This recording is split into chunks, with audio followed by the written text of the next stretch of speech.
What are you I- guys? because What are you laughing at? because just as we were about to go live, I saw Daphne down in the thing, and then all of a sudden she put it right down as we hit live, and I was just waiting for her also. But anyways, thank you guys so much for joining us today. If you guys Yeah, haven't hit that Where like and did share you for Jack and go? Lily, please do. And of course, so we have Nova's in the house and Daphne's in the house, and Daphne was just having a little bit of issues, so she restarted her computer there, and that's why we were running just a little bit late. But everything's good now. I feel like I don't know why, but I feel like we got this Christmas theme going on here. I got my candy cane shirt on. Oh, it's Um, cute. green behind you. You got your red and lights behind you over there. I got the candle going. I Yeah, got one yeah. too over there. Aw. Anyways, thank you guys so much for being here. You guys, it's going to be a great live tonight. Again, we got Nova in the house and Daphne. And this first time that we've collabed. I respect these ladies very much. And so it's just really great that you guys are here and to do this tonight and for the viewers as well. So thank you.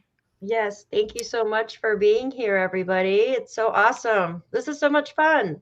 Yeah. I should be looking at the chat. Yeah. Here we go. Hi, There we go. guys. Yeah. So you guys, I know that Charmaine just came off of her live as well for her members only that should be releasing to the public. She did a members only, and she was raising money for jackets for Lilly and Jack. And I was in there for probably about 30 minutes total. I caught the start. No, yeah, a little bit near the start. And then I had my own stuff going on and messages going off, and then I caught the end towards there. So I'd have to go back and rewatch that particular. Well, I'll watch it later. But anyways, you guys, so bless everyone that was able to help donate or be in that members live, and then she's going to make it live after that. So thanks to Belinda and Deline for doing that. Did you catch any of that, Daphne? Yes, I did. Well, Did you know? I was just Yeah. listening to you. Yeah, I caught what you were saying, but I haven't caught the live yet. No, sorry. I will catch up with it. Thank you. No, I was just going to say, just because, tomorrow, you guys, and you know what, before we get into Jack and Lily and all that stuff, I'm going to start with you, Daphne, first. So do me a favor, this case right here, Jack and Lily's case, how long have you been in true crime for? And this case, what brought you into this case for Jack and Lily? I've been in true crime for quite a while now. I don't really know how long, years. So, but I really started getting into it in the last couple of years. Few years. I really started digging into it. And Jack and Lily, I was actually watching Justin's channel at this time, and somebody had come in the chat and they were like, "Oh my gosh, 2 children went missing." We thought we were told that they walked off, and right then and there, like red flags just started, you know what I mean? Like sirens. And I'm like, something's not right here. And I tried going through so many theories, but nothing made sense. And I just been obsessed ever since, trying to figure out everything out. Yeah. And you work really hard on this case, and I know you do. Absolutely. You as well. Yeah. Both of you. I think, yeah. Well, you know what? We've kind of all been in it really just to, for the most part, dedicated our time to this case, really. I haven't veered off from the case to another case myself. And Nova, yourself as well, true crime. And of course, you're Canadian, living in the area. So it's understandable for you on this case for sure. And so, yeah, right. Just again, how long have you been in true crime space? And then Couple of years now, and I'm from PICTOU County, where Lilly and Jack went missing from, and that's, of course, I was already into the true crime, and mostly to do with children and women. Not to say that I don't cover other stuff, but crimes against women and children, and this took place, so it was quite shocking. Very shocking. Just quickly here, hi Snarky, thanks for the yay, happy to help. Thanks for the super chat there. And again, thanks to everyone being here. The most important thing I'm asking is that you guys please hit that like and share for Jack and Lilly. Now, just so you know, again, we are streaming to each of the channels, okay? So Nova's got her streaming, and Daphne's got her streaming. So the live is spread across to all of our, of course, YouTube channels, and that's what the paperclip kind of looks like there. So thank you guys from each of the channels for being here and supporting Jack and Lilly and supporting our channels and supporting, well, just everything about Jack and Lilly and wanting answers for that. And then there was just quickly here, 1 second here. Oh, hold on a second. Are these from today? Jamie, or is that from, is that from today? Jamie, no, that was from yesterday, those ones. That's weird. I know. They're showing me sometimes. Oh, and I gave, by the way, Daphne, I gave StreamYard shit. And they ended up sending me back a copy and paste answer of what to do. I said, wow. Yeah, right. No, you know, fix your shit. So wait a second. Thanks, Barry to Barry to, is that Barrett to Opera? Barrett to Opera? Yeah. Barrett Opera. Barrett Opera. Yeah, let's just make up a name right there. Because it's a tongue twister, right? And thank you. But yeah, so no. So I sent an email off to StreamYard, right? I'm like, yeah, you douches, like you guys are gonna give me my money back for this month that you guys are frustrating me. So my issue is when I go to hit share screen, normally I click on the picture and then it shows in my thing, and it takes forever to show up if it doesn't at all. Yeah. But and normally it works just fine. So anyway, they sent me this copy and paste crap, and I sent it right back to them and said, "Look, okay, I've been in customer service, and I know all this techie shit about clearing cash and all that crap." I said, "It's not." I said, "It's your guys' stuff." And then they sent me, well, you know, send a screenshot and Well, I will. You know. Because it's been happening for like about 3 weeks and it's driving me batty because I like to zoom in on those pictures, screenshots, right? Yeah, it's always something with them. Like every week I have an issue. Like even today with them, like just trying to get on your stream, I had an issue. It's so weird. Let's try to get 5 months out of them, eh? Yeah, exactly. Their 4th month now of giving me, it's crazy. Someone's saying, Nova, what type of microphone do you have? It is the Shure microphone. Sure. Yeah. That's what Justin said is really good. Is Shure microphone. It is, yeah. I don't have one. I have a. That's okay. You'll get one. I'm getting one. Yeah. What is mine? What is mine called? I don't even know. Is it called the Shure? I don't know. It's like ASMR one or something. That's what you got going on there. I was gonna say my husband. Charmaine ended up getting the same microphone as I did, actually. The only thing is, sometimes it's like I do, you know, mute myself accidentally, touching it. Oh, that's cool. Yeah, but okay, so let's get back on track. Jack and Lilly, Jack and Lilly. That's not the only issue, Daphne. Okay. No, I can't see him in my chat, Wolfie. But I can see him in yours. I can see him in yours. That's weird. I can't see him. So weird. Did you block him? I can't. No, I can't see him on my phone, but I can see him in this chat. It's so weird. I don't understand it. Yeah, it's the weirdest thing ever. I can see Wolfie right there. See, Wolfie. Yeah, I don't get it. There's Ben. Oh, Ben changed his picture to Jack and Lilly. Aww. That's so sweet, Ben. He's a perfect online husband, isn't he? Yes. He is. Yes. Okay. So I'm just going to play a couple clips. First of all, Please Bring Me Home one. And then Daniel kind of at the vigil there. And then we'll just kind of get like right into the goods and and talk about this case. But yeah, so we have Please Bring Me Home coming in tomorrow for at least a 1-day search anyway, because they're working on the other case right now. I can't think of the name though. Just slipping my mind. Jesse. They did say it might extend into Sunday. Right. Yeah. Are they just doing the waterways, or are they? They just said the waterways they're going to focus on. Yeah. So we'll watch that one first. So that basically each of these I think are 2 minutes long, but let's just see here. Share screen, and then I'll take us off screen there. Then we can vape too. One second there. Let's see. This one? No, I have it. Oh, this right here. There we go. Yeah. Pop it open here. And Been 6 Aw. months since Lilly and Jack Sullivan were reported missing from their home in Lansdowne Station. But now, a renewed search led by a group from Ontario is set to take place this weekend, with an emphasis on the banks along the middle river of PICTOU. I think that if those children wound up in the middle river of PICTOU, that there's a high possibility we locate them on Saturday. Oldreeve says about 40 residents are volunteering with the search, covering a vast area surrounding the river, which he says is right across the road from the children's home. He says water levels have changed in recent months, and that's why certain areas need to be revisited. If they were underwater at the time of the initial searching along that river, they would have surfaced and they would have gone down river a bit of ways that we're going to cover off.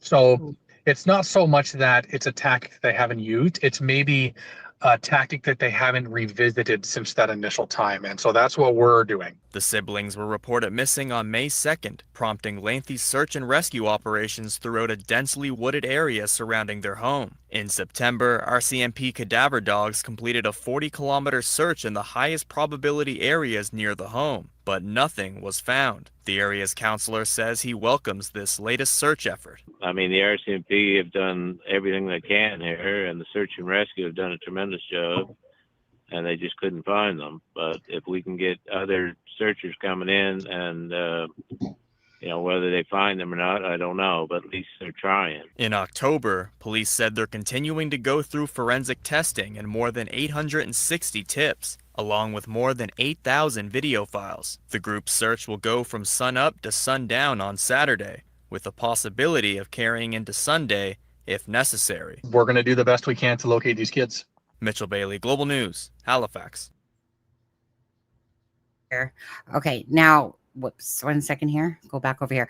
Now, I just put that back up there because I know that that's from, I'm not sure whose chat that's from. I think it's from mine. Yeah, that's what I'm so sorry because I'm trying to figure out who mine is. Yeah, Snarky, thank you so much. I really appreciate you. Yeah. And everything, all of my super chats and stuff are going towards my headphones, and I can finally give my daughter back her computer. Yeah. So you guys are in Daphne's chat over there. Yeah. Mom's Just going on my computer. Hi, Yeah. everybody. Thank you. help the girl out, eh? Yeah. Yeah. Yeah. Okay. So now, just about this one, we'll talk about this one quickly as well. And thank you guys again all for being here. Please hit that like and share no matter what channel you're in, either Nova's or Daphne's or this channel, please. Again, keep the awareness out there, the algorithm, and all that good stuff. Now, as for this here, basically, yeah, they're doing the waterways. It could go into Sunday, but they feel like if they're salty, is that salty suspects from your? Oh, yes. I love you, I'll Salty. tip in Thank there. you so much. You're awesome. She's my sweet mod. Thank you so much. There you go. They ride the DAF train on that one.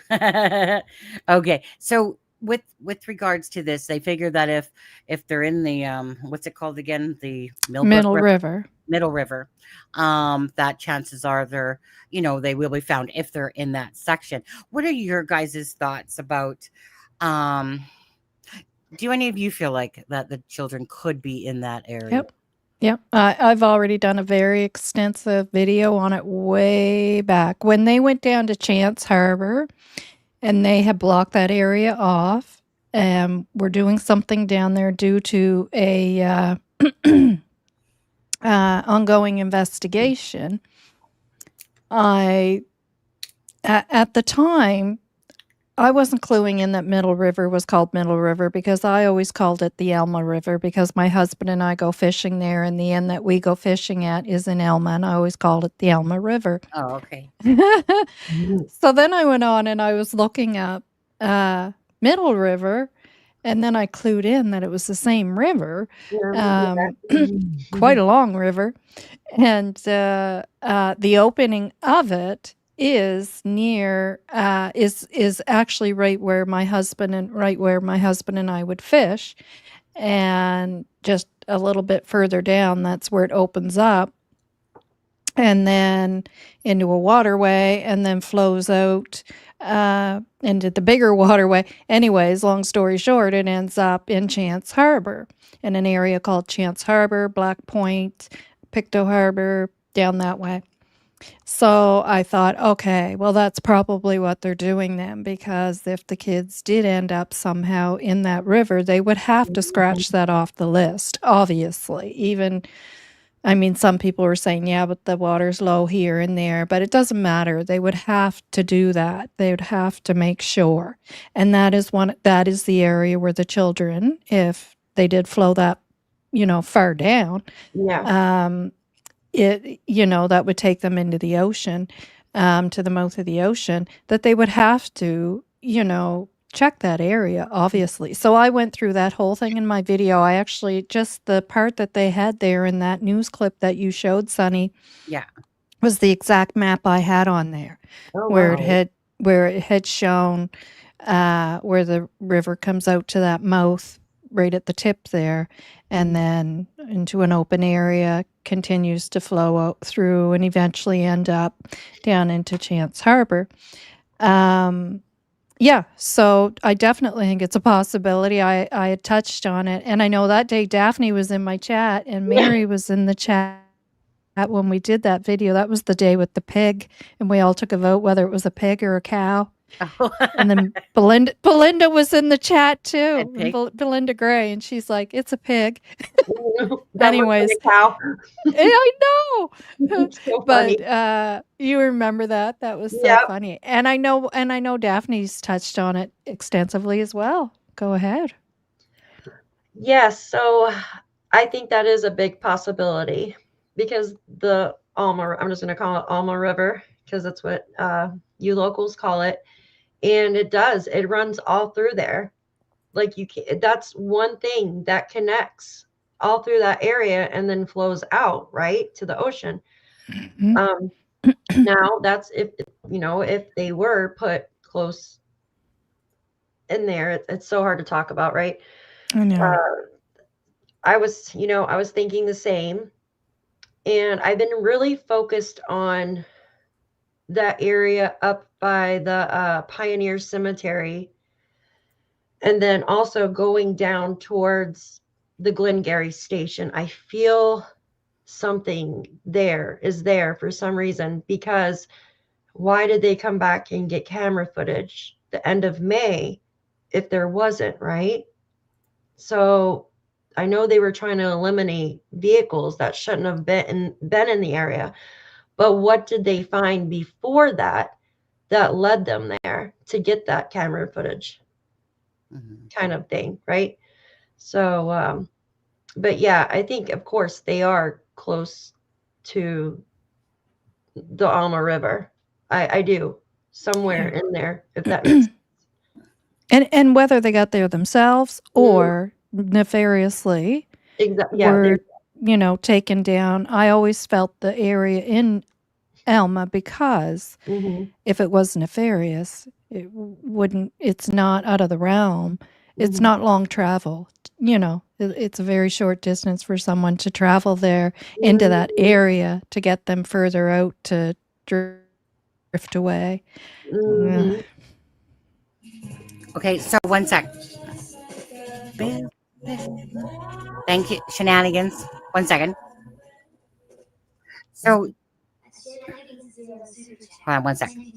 I love that. Thank you. Thank you guys so much for that. You had one a second ago, Daph, for your $20 from Joyous there. Yes.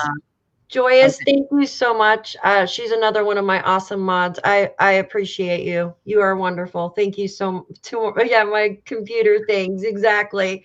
All my techie stuff, right? Thank you so much. I appreciate you. I love that. I love that. Thank you.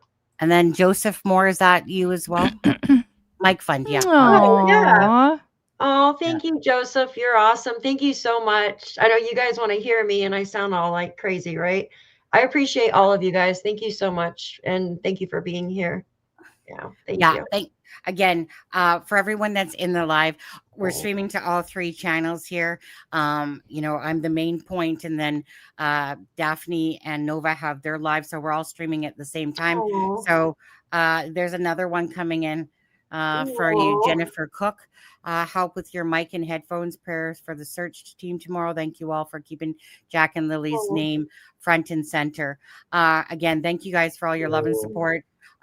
Whichever Thank you. channel you're coming in from and stuff like that.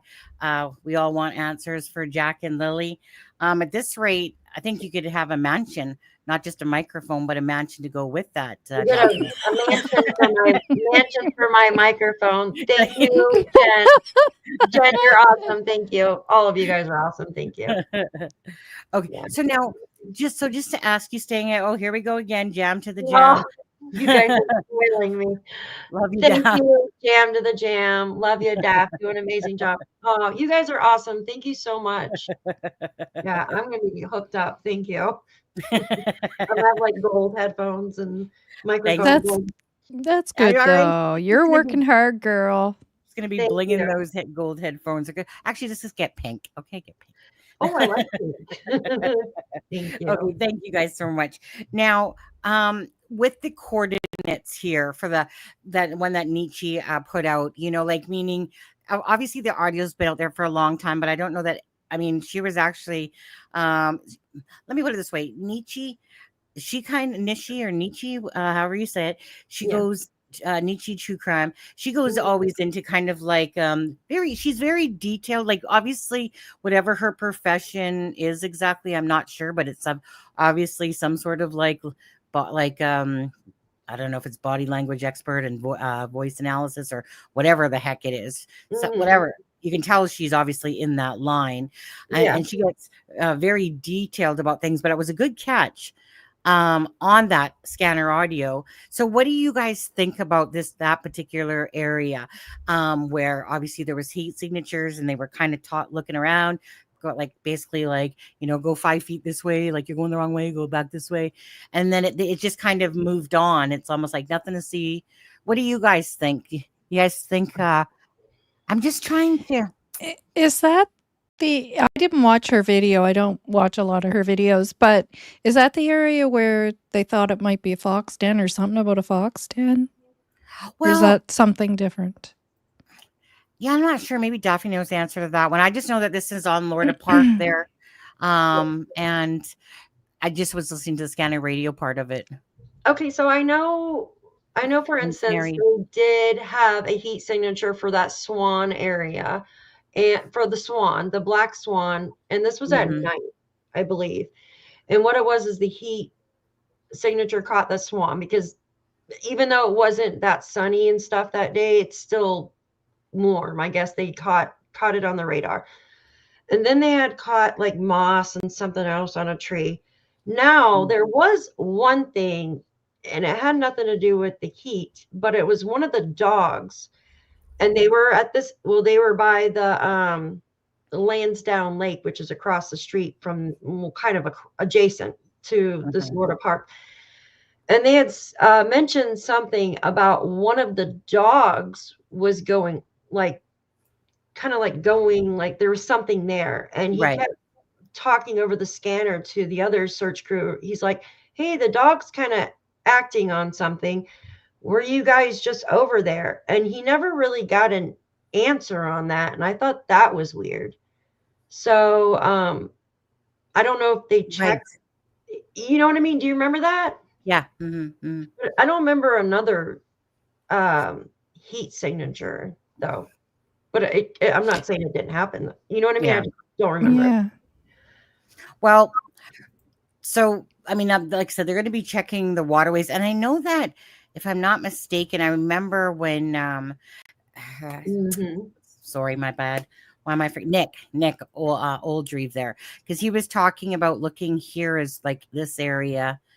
I remember when he was on our live, he was talking about this area as well. Either way, do you guys, just to ask you guys, again, for anyone that's helping in the search, for also the, of course, please bring me home team. Bless you. Thank you. anyone that offers help and assistance that lives out in the area that's going to help search or try to bring some answers or something to Jack and Lily's case. Thank you guys so much just for being you. So I'll say that. Do you guys think that at all? And are you guys thinking that anything, even a little piece of evidence or anything, will be found in tomorrow's search or possibly Sunday's if you were going with your gut? They could find something. I mean, the fires were just there, right? So they could find something because the woods are different from what they were back in May. And didn't they come back out the end of May too? And then the fires, right, burned a lot of the woods. So it might uncover, I don't know, wasn't there fires around there, like at Perch Lake and stuff? Fires there? Yeah, wasn't there a fire?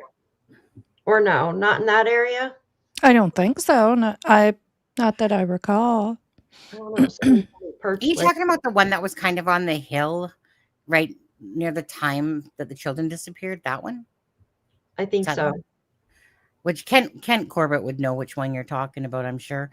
And and you guys, for anyone asking too, like next week I go into my 6 to 2 shifts. So you guys I haven't had Kent on in a few weeks, and again I was been doing night shifts and stuff like that. So we'll have Kent back up coming up this week, and because it's been a few weeks since he's actually said too much or talked about it, and see what his thoughts are on there. So don't think I've abandoned Kent or anything like that. It's just that the case is at a certain point to me where it's really about where is Jack and Lily. I just want to say that I'm personally, like, I already have my conclusion of what happened to Jack and Lily, and it's just a matter of what. Do you guys feel like you're at the same point, really? Like, do any of you two believe that they're lost in the woods somewhere? Not buried, but lost in the woods, that they got lost in the woods? Okay. Trafficking. Let's see. Hidden by Malaya's tribe over there. Family involvement on the property. Something happened on the property. I think it's that I know we're all on the same page, really. Yeah. And it's just a matter of waiting for answers. And that's just like, that's the point that I'm at, is that I've listened to Daniel enough. He makes me want to personally vomit anymore, but Daniel will be Daniel, and he'll keep trying to sell us his crap. And to me, I'm just so over it. Like, do you guys both feel like you can read people very well as well, and it's like transparent to you when someone's being like basically a narcissistic liar? Oh yeah, I was on to him a long time ago. I tried not to. I tried, and I know I feel so, I don't know, like at first, and I know how these cases usually pan out, right? Yeah. But I tried at first. I tried coming up with so many different theories, pointing away from the parents. You never want the parents or somebody else in you don't want them to be guilty. You don't want that to happen. Right. But absolutely. I just feel that. Like, I just feel that something happened like that. I don't know. Yeah. And I didn't come right out of the gate either. Because you just don't. You just don't. You don't do that, right? And then things started to happen. And then it became very obvious that something's going on here. Something's wrong.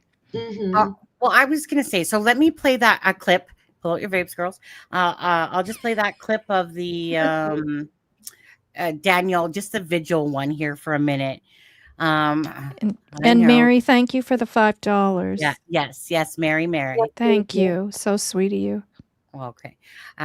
And we'll try to get to comments more in a little bit here, but let's see here. Stop screen, share screen, missing kids, blah, blah. Okay, there we go.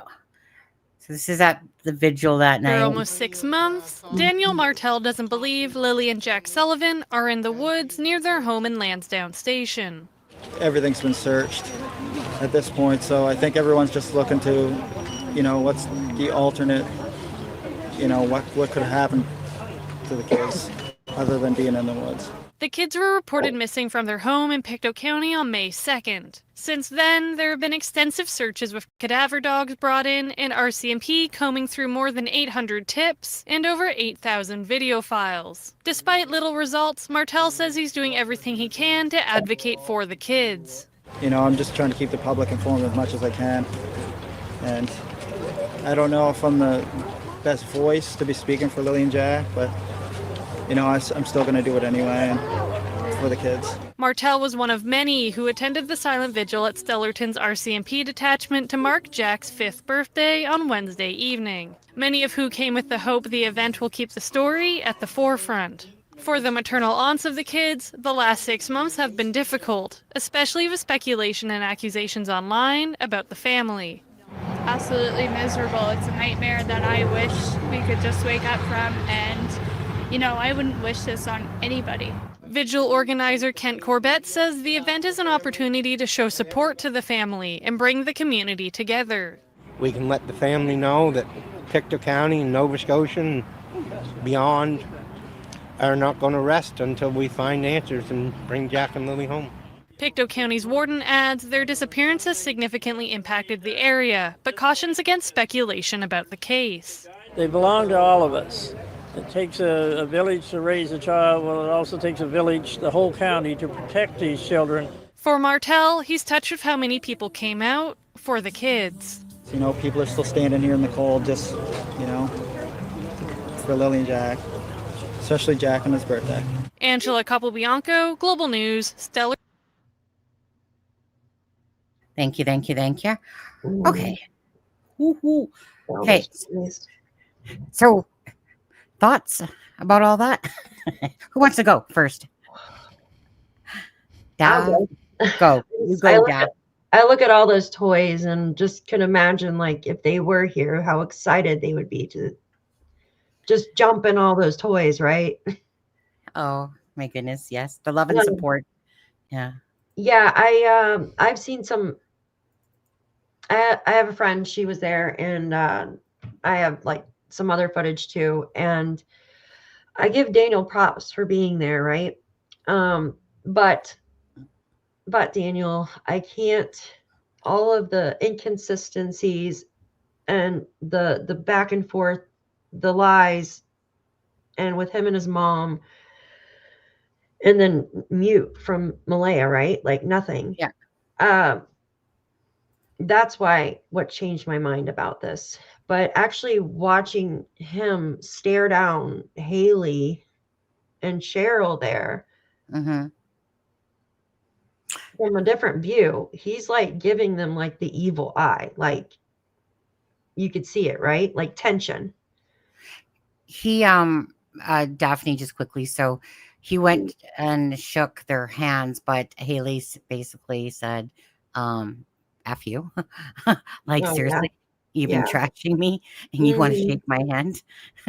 Yeah, exactly. And on Jack's birthday card, yeah. all you did was put his name.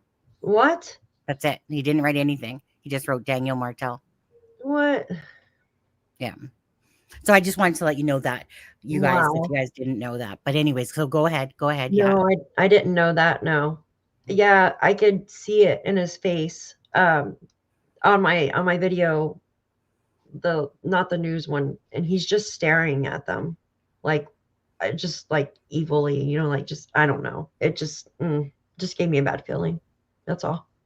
And it's really sad to see Belinda there and just the sadness there, right? It's devastating that there's no answers. That it's been Oh. going on for this long. Absolutely. Nova, go ahead. What about you? Your thoughts? Well, I just have to wonder if he is there for the right reasons, because of the whole control thing, Mhm. and that he, is he there because Malaya may end up there? Is he there to prevent Malaya from showing up there? Because if his presence is there, obviously hers won't be. Mm. because especially knowing that where he come up behind her in the parking lot, her at the trunk of the car there, and that he had nowhere else is to park. yeah, right. Yeah. He's just making, it's part of that control and making sure to make his presence known. Is that what he's doing here?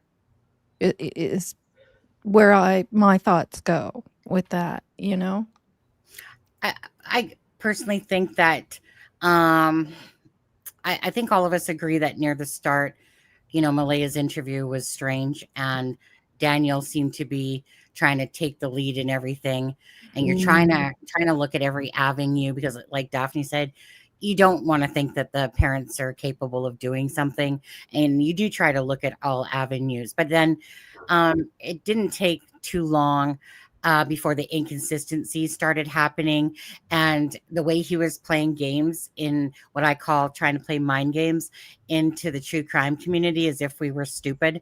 And to me, it just reminds me of a little, freaking minnow in a group of sharks that are in the true crime community that have been doing this for years and taking us for as if we're idiots and stupid. It just came really apparent to me.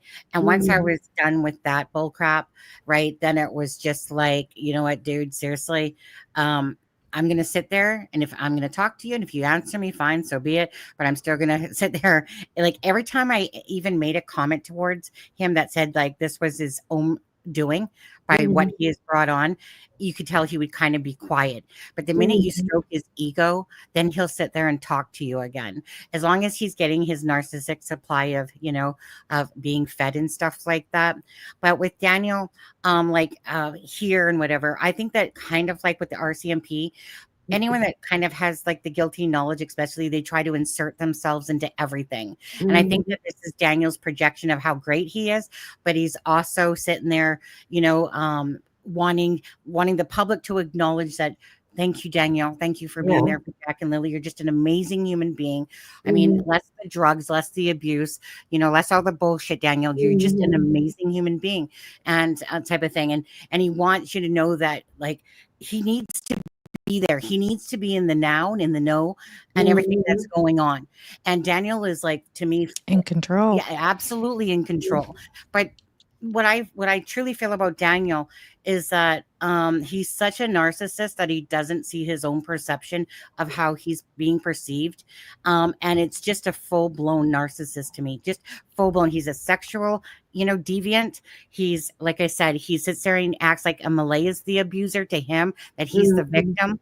Janie has acted like she's the victim and all this. No, Jack and Lilly are actually the victims here. But anyway, so Daniel became so transparent that, for me, there's nothing to prove with him anymore, because he's already made his bed and he'll have to lie in it should there be any involvement with Jack and Lilly. My personal opinion is absolutely something happened from Thursday evening into Friday, that something happened with those children, and you got the mother acting absolute sus. She, of course, this particular night was celebrating, of course, the birthday of Jack, with Meadow being there. So not really sure how that whole schedule CPS thing worked during the nighttime, because that's why. One sec.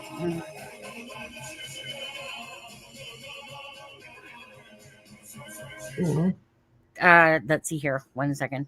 My baby's army won 4 months.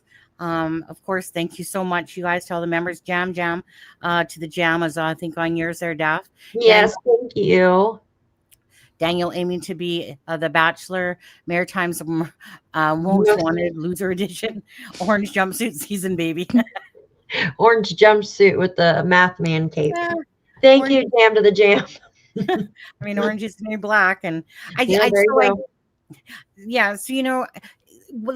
so let me ask you guys. So besides, of course, Daniel, this whole thing here, I always look to the eyes. Eyes to me lead to the soul of the person. Oh yeah.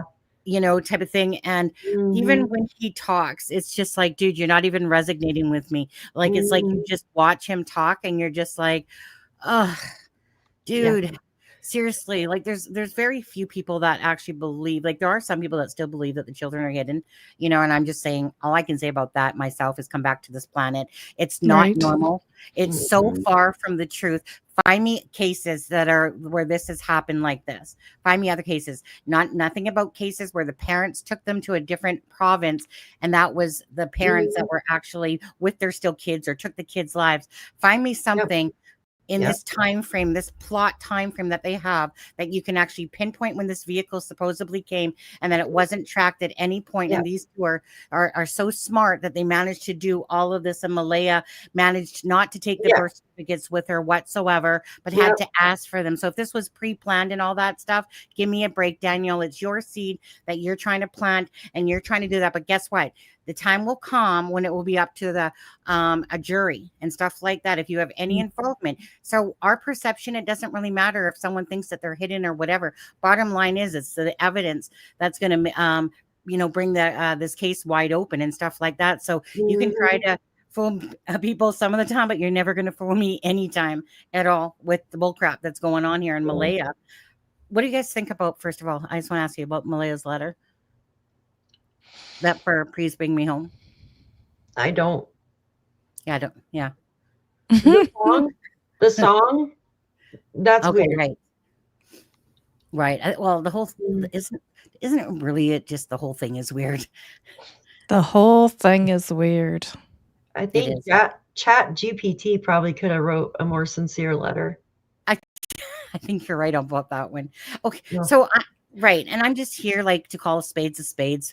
Again, I've talked with Haley. I've talked with different people and stuff like that. The end all to be all is that from the get-go, there was no sign, and you can hear it from Wade's video as well, and Belinda and including Daniel apparently, but that there's no remorse or sorrow going on. She moved on with her life very quickly soon after with a boyfriend that's kind of come out there from Kiki, but I'd already heard that already, that she's getting dolled up, going out. So there's not this perception by family or whatever of this grieving person, obviously. So what do you guys think about that? In a nutshell. Can we say it online? She's disconnected. She's disconnected. There you go. That's a nice way of putting it. That's a nice way to say a bad word. She's disconnected. Yeah, I think it's bull. How the hell can you be? And I understand you can't sit inside and you know what I mean, like all the time, but sit there and how can you even date somebody? How can you even think about that? Like, well, why would who would want to date someone that lost their children? Or, you know what I mean? Like, that's crazy to me. But not just that, I mean, yeah, somebody that lost their children, that is somebody in a vulnerable situation as well. Yeah. Well, you know, you need somebody that bad, like, she's had one job when she was like 15 years old. Other than that, okay, so she was with Cody, and I believe that there was two other individuals between Cody and Daniel. And then so basically it's just someone that's just needing someone in their life, no matter what, to lean on, to support them, to, you know, but you all know that too, that empaths especially attract narcissists like crazy, people that do have a caring, fix me up personality. And now in Malaya's case, she reminds me somewhat of my older sister, the spoiled brat, in a way that got everything handed to her on a silver platter, and like meaning Grandma Patty, obviously. And so basically these children are not told no to anything, that they pretty much get what they want. But she found something in Daniel where he was probably, you know what I mean? Yeah. You get into the relationship, you don't realize that it's going to be as twisted and fucked up. And trust me, people, this case is going to be twisted and fucked up when they ever drop these next documents and stuff like that. And if they do, with personal information. Okay, so just hold on to the seat of your coattails on that one. You know, but it's one of those things. It's like, you know, once this stuff keeps just like, we are seeing it unravel more and more as time goes on. More people are speaking up. More people are sick and tired of the bullshit of Daniel and Malaya. They just want truth and answers and stuff like that. And I mean, who doesn't, right? These children deserve the utmost attention to them versus these, of course, liars. But it's the fact that these liars, in my opinion, have the answers. Yeah. You know, and whoever else has the answers. Oh, yes. All three of them have the answers. Well, Nova, I'll start with you on this one. So what do you think yourself is holding up the case from any sort of charges or anything being brought against, in your opinion? Well, that they can't find Lilly and Jack. I think they're obviously the big piece of evidence that's needed. And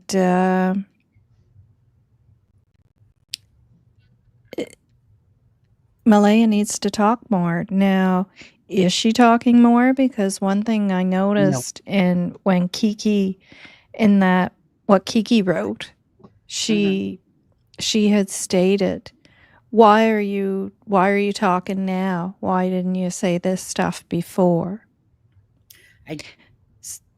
So that just made me wonder, like, okay, well, is she, and that's why I didn't want to, disparage what. Well, let me interject for you there, because I thought the same thing, and I'm probably sure most of us thought the same thing. But then I was talking with Belinda, and I think that perhaps Kiki didn't say that properly, and that it was more like perhaps, like, for instance, like, Wade, like, why are you saying this now? Why weren't you guys talking about this before when it actually happened? Like, why am I just hearing? So no, I don't believe it's actually Malaya actually talking versus it's something that she's just hearing it now. And she's just hearing about it. So so I think that whole thing just kind of like jacked upside down. Because I had a little bit of hope there for a minute when I read that part. I was like, oh my goodness, well, keep talking. I did too. Right.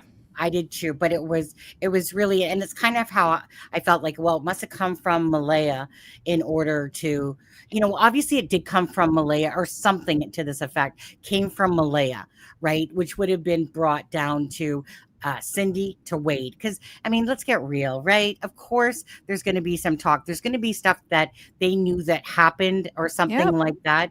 Now, so to me, this is like something that happened, but we don't know exactly what time period that it happened. Obviously, probably when there was closets, before the closets were removed, perhaps. Or at Patty's. Right. Or at Patty's, And so it's just what I, when you're doing the telephone and then it gets misconstrued. Oh, something happened. That's a definite. You don't come up with that story. Like, something happened. Now, is there some paraphrasing going on there? She's trying to say it in the best way that she remembers it or heard it. Yes. Yeah. I would say so. Yeah. But something happened. Absolutely. And not just, and I doubt that's just the only, I'm sure more than just that happened as well. Yeah. It's like a game of telephone, right? Like, it's changed. Maybe a couple of things have changed between the three people, but who's going to make something like that up? And it could have happened at Patty's. You're correct. Yeah. And he would have been in a car seat then. Yeah. Yeah. I mean, maybe not hanging from the closet. No, not literally. But like, I don't turned upside down, you can absolutely, and where he couldn't flip himself back. Well, it could have been up in a sense that backs, like, you know what I mean? Like flat back, like someone would think of that as upside down or sideways, or I don't think he was like totally reverted around. Right. Yeah. Right. And we're going to, like I said, but none of it is proper. No. And not. Don't you guys notice though that whenever Jack is being spoken about, even kind of from the bus driver, but there's a sense of that Jack didn't listen, that he was hard to control is what the perception is of what they're saying. Jack threw his boot at the bus driver. personality. that Mhm. I think Wade said it in his video, like that kid wouldn't listen to you. Janie said it about, if Jack didn't want to do something, Jack wouldn't do Yep. it. So he sounded like he was a little stubborn child just by their words alone. But Mhm. right, so a little bit, sometimes this reminds me of that case, and if you guys remember it, it was the boy in the box, and it was a case from like Yep. about Yep. last year Yeah. where they made him in the garage, a bedroom with like a pail for a toilet, Yep. and they thought that this was And locked him absolutely in there. effing normal. Like they thought this was normal, just kind of like the what's that one passenger, eight passengers and Mhm. whatever. Like, where do these fucked up individuals think that this shit is like? I just don't get that stuff. Yeah. Like, at what point do you think that this is reality and acceptable that you can put a Mhm. kid in a garage and build him a room and basically freaking lock him out because Yeah.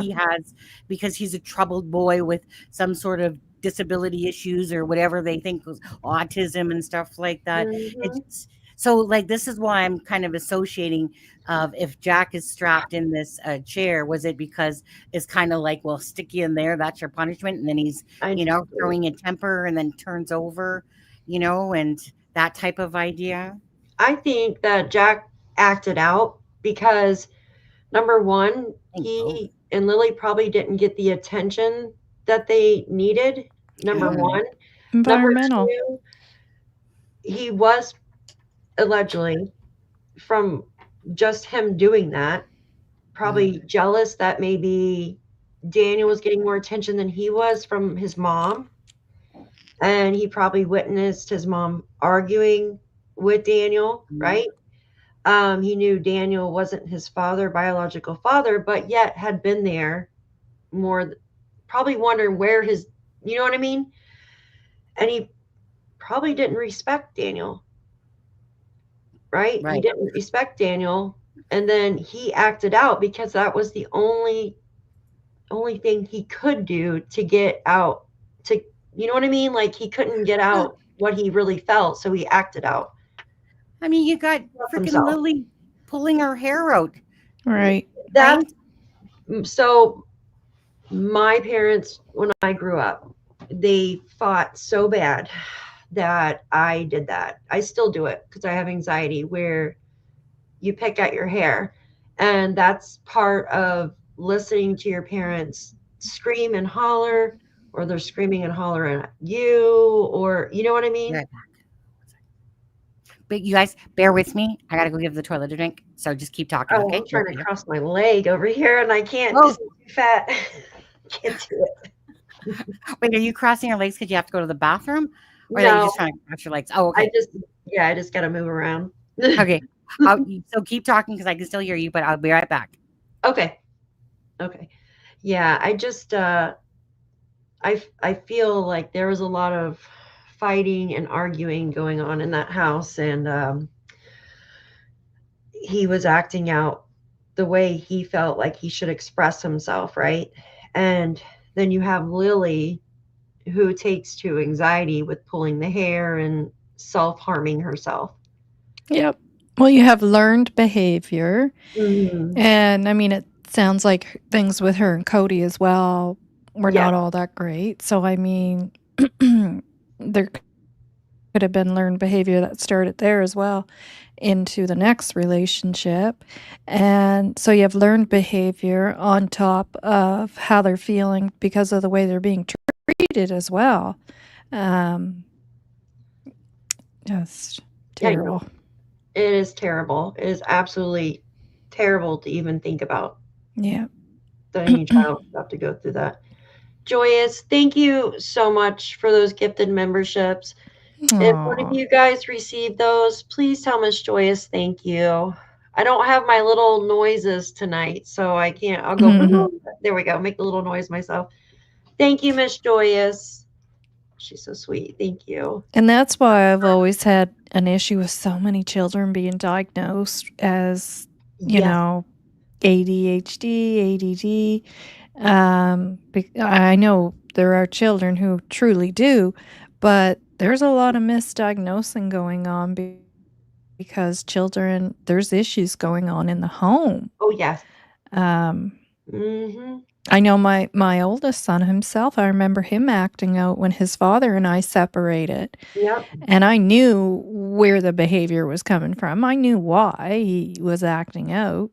And then all of a sudden they thought he had ADHD. No, no. Like, kids go through stuff too, just like adults do, right? When Yeah. there's stuff going on in their lives, and that's quite traumatic for children. So I was like, no, you're not putting him on medication because he's going through a traumatic time right now. It's not ADHD.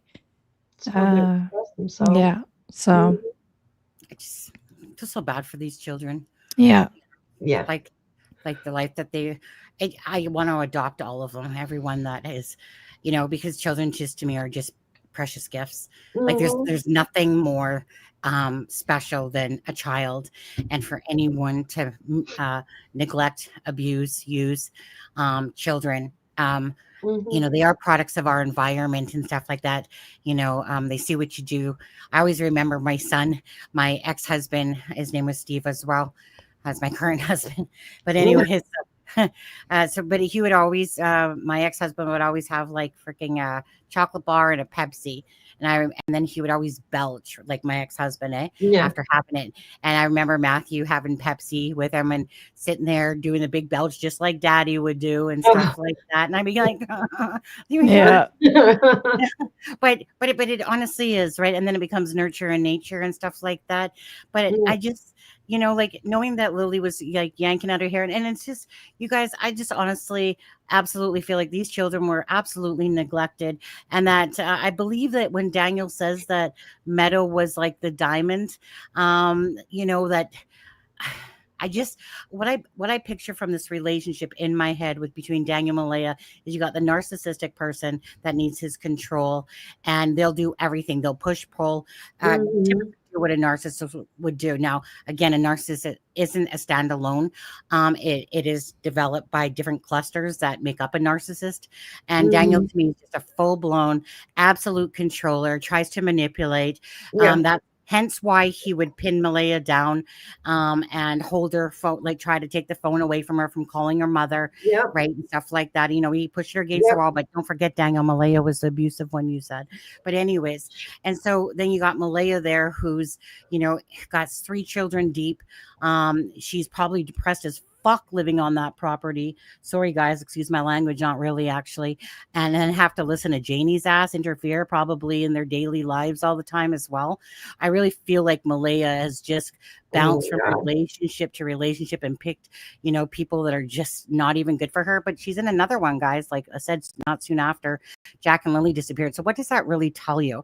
It just tells you that she obviously wants, goes to the reserve, gets a bunch of money, gets a home, and stuff like that. But no, she's, off and gallivanting around and doing whatever, not doing any real searching for the kids whatsoever. So this betrayal and feel sorry for Malaya bullshit, for me, no, not at all. Okay. She might have some blockage issues of what exactly happened that night, but I just totally feel like both of them, Malaya, very needy person. Again, when you're in this narcissistic relationship, and obviously she tried to leave multiple times, but she didn't. Again, if she was going to leave and hide these kids, which is absolutely ridiculous. It was something to look at when it did happen. But then it became a point of just no. When everything else started coming out. The whole timeline. Go ahead. What were you saying, Nova? Being from here and knowing just how things work. As soon as I heard it, I was just like, oh yeah, that's typical PICTOU County crap. Wow. Oh yeah. No. Yeah. I don't feel like either. Just answer this one question by Eclipse. I don't feel like either of those people ever deserve to have children in their care again. Honestly, there's a lot of effed up individuals in this world that should never have kids. I think that at the very minimum, these two have at least portrayed, even though I still call bullshit, but they have portrayed regardless that due to their own neglect and negligence that these 2 children disappeared, but yes.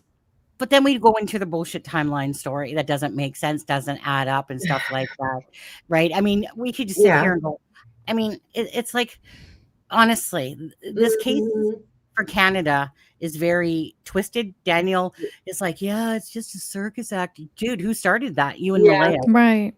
Yeah, come on. I've never seen anything like it before in my life. Like we watched the Sebastian Rogers case, right? And Sebastian Rogers case looked good. Yeah, I know it does. It's crazy, like all the twisting and flipping roles. And no, I didn't say that. Yes, you did, because I have it here. And you're like second guessing yourself constantly in this case. And like, which makes you go back where like, I know pretty much everything like a textbook now. It's crazy. Like more than I know my own life. I know, right? It's crazy. And I'm like, what the heck? like for someone like Daniel, that's what's worked for him. People revert back to what works for them. Yeah. And like he could go to work and sling that BS, you know, he can sit there with his rugged out friends and himself and sling that. And, you know, it's because the kids get ADHD. That's why CPS, you know, and they're like, oh, yeah.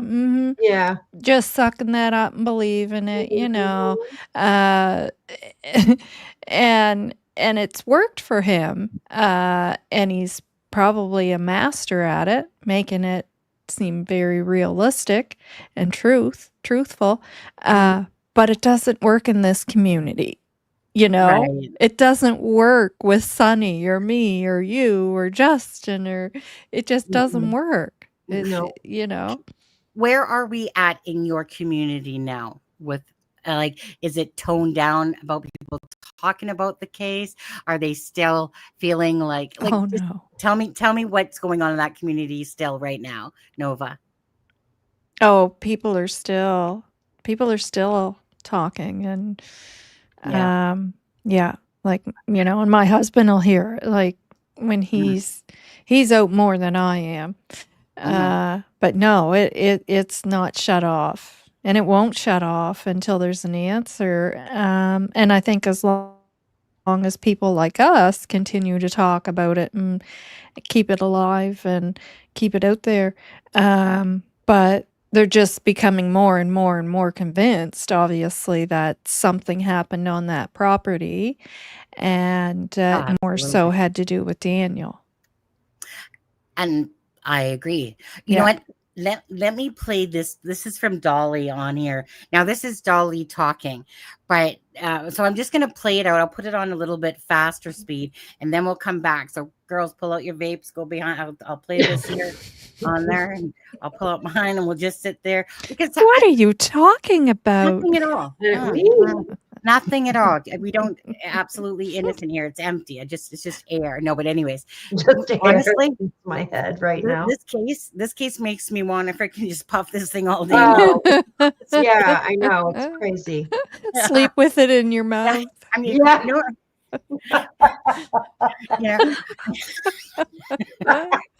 It's like a soother, right? At night when you go to bed. When Zach was on the live yesterday, we were talking about it, and I had a whole day of like, you know, just information in my head, and I'm just like, camera off. Come on, seriously. So yeah, no, nothing to see back here. Nothing to see. Okay, so that was so funny, Nova. Okay, guys, so we're gonna play days, this, and let's see. And he seems to think these children are alive, and that Malaya may have hid them. Now, there's some bombshell new allegations that have been coming out the last few days on a few different channels, and some of Malaya's family or alleged family has been speaking. A man by the name of Durwood O'Grady, which would be a second cousin to Malaya, says that he believes that Malaya that day took Jack and Lilly to the end of the road and someone picked them up. He says he's about 98% sure that this happened, and he believes he knows who was driving the vehicle that picked up Jack and Lilly. He believes he knows the people that have Jack and Lilly, and he has been online campaigning for these people to release Jack and Lilly in a safe place and not to do anything crazy. Now, over the last few days, we heard that Malaya has grabbed Meadow and ran, and then last night, O'Grady made another bombshell statement that the CPS has taken Meadow from Malaya. Now, Malaya started off with 3 kids, and it seems like now, if O'Grady is right, she is down to 0 kids. Now, this mother has told some inconsistent statements, and I believe has completely lied to the public. She's come out, and her mother saying that Malaya was told not to give interviews to the media, which is absolutely not true according to the RCMP. The RCMP said watch what information she puts out into the media, but they never told her that she couldn't do any media. So that statement there is just a complete lie. Why is this mother lying? When there are missing kids, they should be 100% telling the straight truth the whole time. There should be no lies. Any normal mother would be out here screaming from the rooftops for her children, but we're not seeing Malaya do this. Malaya has basically went into hiding and has shut down and lawyered up. Now, is that something that an innocent parent does that's missing a child? It seems absolutely insane to me. But let me give my warnings real fast. Dolly Vision's for entertainment purposes only. We talk news, rumors, gossip, speculation, theories, so don't take nothing here as fact. It's just our opinion, completely satire. Everyone is innocent to proven guilty in a court of law, and that even means Malaya, Daniel, and the family surrounding Jack and Lilly. Now, a lot of people say that Daniel's coming out pushing the blame onto Malaya so it takes some of the heat off of him. Now, the internet has been going hard at Daniel about some of his statements and his behavior and how he's been talking about Malaya in the last few days. Now, he did stop into my chat room and said a lot of things about, Malaya was awake when he got up. Well, she had laid back down into the bed, and he woke up when she laid down, and he didn't hear the kids, and he immediately went and checked on the kids. Now, these statements are a little bit different than he originally told in the very beginning of this case. Now, I think it's a situation, and this is just my opinion, where Daniel thinks Malaya did something, but at the same time, he don't want to throw Malaya under the bus completely because he's still in love with this woman, and this woman is the mother of his child, which is completely understandable. But here's the thing, in missing kid cases, every minute matters. We'll stop it there for a minute and come back for a second. Okay, so we all know Daniel. God, Daniel, you're watching this, okay? Daniel, listen to yourself on the drum. Hi, Daniel. Hi, Daniel. Okay, Daniel. Everyone, take a moment. Hi, like all 3, Daniel. Like it all. Yeah. That's right. Daniel. Yeah. Oh, Daniel. Oh, what a web we weave when we first practiced to deceive. Daniel. I should be having a bucket of KFC here right now. What the heck was I thinking on that one? But anyways, and love is delusional. Okay, so obviously on DT, he's like, remember, he's like, well, I guess, she could have, you can't basically take it off the table. She could have gotten up, but he actually did say that she had gotten up and, that she came back to bed. And, he, of course, was like, on dollies. Yeah. Well, exactly. Right. But even in, there's so many versions to Daniel's story. It's hard to keep up with them all, but he's tried to play every single angle about when Malaya was on the phone, when she called 911, blah, blah, blah, the whole 20-minute time. He has reverted to about after Lilly, that it was about 20 minutes after. Yeah. Right. And remember, that's why they avoided the whole, Malaya, because she's not talking. She's the one that said it, but obviously scanner radio documents, and nobody was really, and it always bugged me because nobody was really hitting him with those questions. Even DT, it's like DT, because he seemed to want to give, honestly, DT, he wanted to seem to give all these variances, excuses all the time for everything, for every part of the timeline. Well, 40 minutes can easily turn into an hour and 20, or what seems like 20 minutes is, it just seemed like all these excuses for these multiple things, Thursday, I can't remember, were the kids awake, were they asleep, I don't remember. Did we feed the kids on Thursday? I don't know. But did you get your poutine from Acropole or whatever it was? But yeah, only 5 stops. Yeah. You know, I had a Five poutine, more. but I don't know if we fed the kids. Who knows?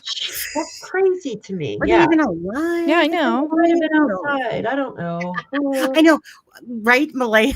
Right? It's like I can't remember. Like we're talking about the day before, and people keep wanting to make excuses, like, "Oh my God, that these innocent people are such in a panic mode that they just can't remember." Malaya can't remember siphoning and Grandma Patty on Wednesday. Daniel, he's too busy doing meth or whatever that he can't get his Wednesday and Thursday straight and all that shit. But he said, Daniel did say, right, Daniel, come on now, that as time has gone on, your memory gets clearer. Yeah. Is that because you laid off the drugs? Yeah, right. Yeah. Asking for a friend on that one. Actually, not really. But anyways, so he sits there and he's putting a bunch of messages in, and we're gonna hear more about the shirts and whatever. But what do you guys think about all this? About well, Meadow was in her arm, but and she obviously make a phone call at 8:28. But Malaya has him as if he was comatose. Right. But there's a lock on a door, and Lily says that. He says, shush, whatever. We hear about that. Then wait, she didn't say anything. Oh, wait, no. Malaya's the one that said, you're right. My memory, I got foggy there. I thought that I was the one that said, do you hear the children? But you're right. No, it's Malaya. I mean, if you could put 1,000 twists and turns into this case. Thank you, Daniel, for trying to manipulate the public with your brain fuckery. But go on. So what do you got? So go ahead. Now, apparently he told, and if Kent is still in the chat, Kent, can you confirm this? Yes or no? That he told Kent that he is aware that Malaya made that phone call and she made it by the bedroom window? I am the one that. The call to her mother? So I'm the I'm the one that showed the screenshot because Daniel sent it to me about the window, but I don't recall about Kent knowing about that. Well, but let's see. I thought there was something about him saying today on that show that he was on today. Oh, okay. But I was missing bits and pieces of it. That Daniel told him that he knew that Malaya called her mother that morning, that 8:28 call, and that she made it by the bedroom window. What? Which wouldn't shock me because I always said he wasn't sleeping. You don't know. You don't know that Lily came into the room. The door was rattling. You heard the kids out in the kitchen. The baby sleeping on Malaya's arm. If he did say that he knows she was by the window and made that call. You don't know all those things while you're sleeping. Obviously, if you know all that, you're not sleeping. He was not in a deep sleep, remember? Yes, by no means. He was not in a deep sleep. The shushing. Okay, so if Daniel said that to Kent, go ahead, Daphne. The shushing thing is what got me too, because remember. Oh, yes, and then he shushed. Durwood first said that Janie heard coming from the backyard, right? Supposedly Malaya or somebody shushing. Then she denied it, right? Yep. And then now Daniel comes out and says he shushed Lily when she came in the door. Right. That's weird. Yeah. Right? Yeah. The 20 minutes, the shushing, like that's just weird. All these, I don't know. Flipping roles. Like, I'll be needing that, Screeny. Charmaine's saying he told her that he didn't know. Now maybe I got it wrong. I might have, because like I said, I was just catching what was being said off and on, and maybe I misheard. That's why I'm asking. He didn't know that I last heard that he didn't know. Okay, well maybe I misheard what Kent said. Yeah, we got to get our facts straight, man. Oh, and that's why I'm asking, right? If Kent can let us know, is that a yes or a no, or I could be wrong. Well, so I remember Daniel said that no, he didn't know about that, right? And that's what I understood. But bottom line is, so Malaya, I mean, how did she manage to get out of bed with Meadow in her arm, and that you didn't notice this, Daniel, at all? You were just in such a deep trance of a sleep that Malaya put you into. I don't even know how you recognized. Go ahead. Yeah, so like I said, to me, their timeline just blows apart, right? And it's just like you could just literally blow holes in it the whole way through their timeline, whether they're all in some sort of comatose sleep that they're all portraying that they're in. And of course, I know that that's something typical that people do all the time in these cases, is that they always, they're, I don't know, I was sleeping and the kid got out the back door and, blah, blah, blah. I noticed that Hunter True Crime used the case that I had showed it before because somebody had sent it to me as well. Yep. And I'm trying to remember that case. But anyways, it's about the same bullshit. So, back door just got out. Elijah Lewis. Elijah Lewis. Yeah. Oh, I couldn't even finish it. I couldn't even finish it. No, so it's similar. So similar. Typical. Again, horrible. Amnesia comes, and this is why they're timelines to me. Like, I don't know. Did I go in? What time did I go in helping my mom fix the fence? What, Janie, Reiki? Oh, wait, the kids are out there looking for worms. And Malaya can't remember if the kids were even outside. Yeah, like I said, were the kids fed that day? We don't know, right? The timeline is close to 4 versus 3:11 now, type of thing of what Daniel keeps saying 4. But then Daniel also was an idiot. And remember, he said to Kent, like, well, unless you have a screenshot of the 911 call, basically don't believe it. Well, here you go, right? Oh no! And how many videos? I had played a video. You did a video. Justin did it. Everybody was doing these videos, and he's saying that. It's like, have you not been watching us for the last 2 weeks? That's what I know. They're doing their timeline, in my opinion, because around that, because they didn't know what time Malaya called 911, in my opinion. So they were kind of estimating and doing their timeline off what we were saying, in my opinion. Well, possible, yeah. Don't forget, so we had Daniel tell Charmaine, right, of course, that, like frickin' Cindy arrived there within whatever 12 or 16 minutes of. Oh my gosh. Well, hold on a second, Daniel, though. But you said that you were gone an hour searching pretty much before you even came back, and that the search team had set up, but that you were, and then even Wade made a comment to that Daniel was gone searching for an hour or something like that. But, so there's all these inconsistencies about like just everything. And that's why I say, like, they're so used to doing that. I say him and Janie, because obviously same. And getting away with that. That they don't realize that's not going to work here, right? And then when you call them out on it and you go, well, no, that can't be so. And then it's on to the next one, right? Yeah.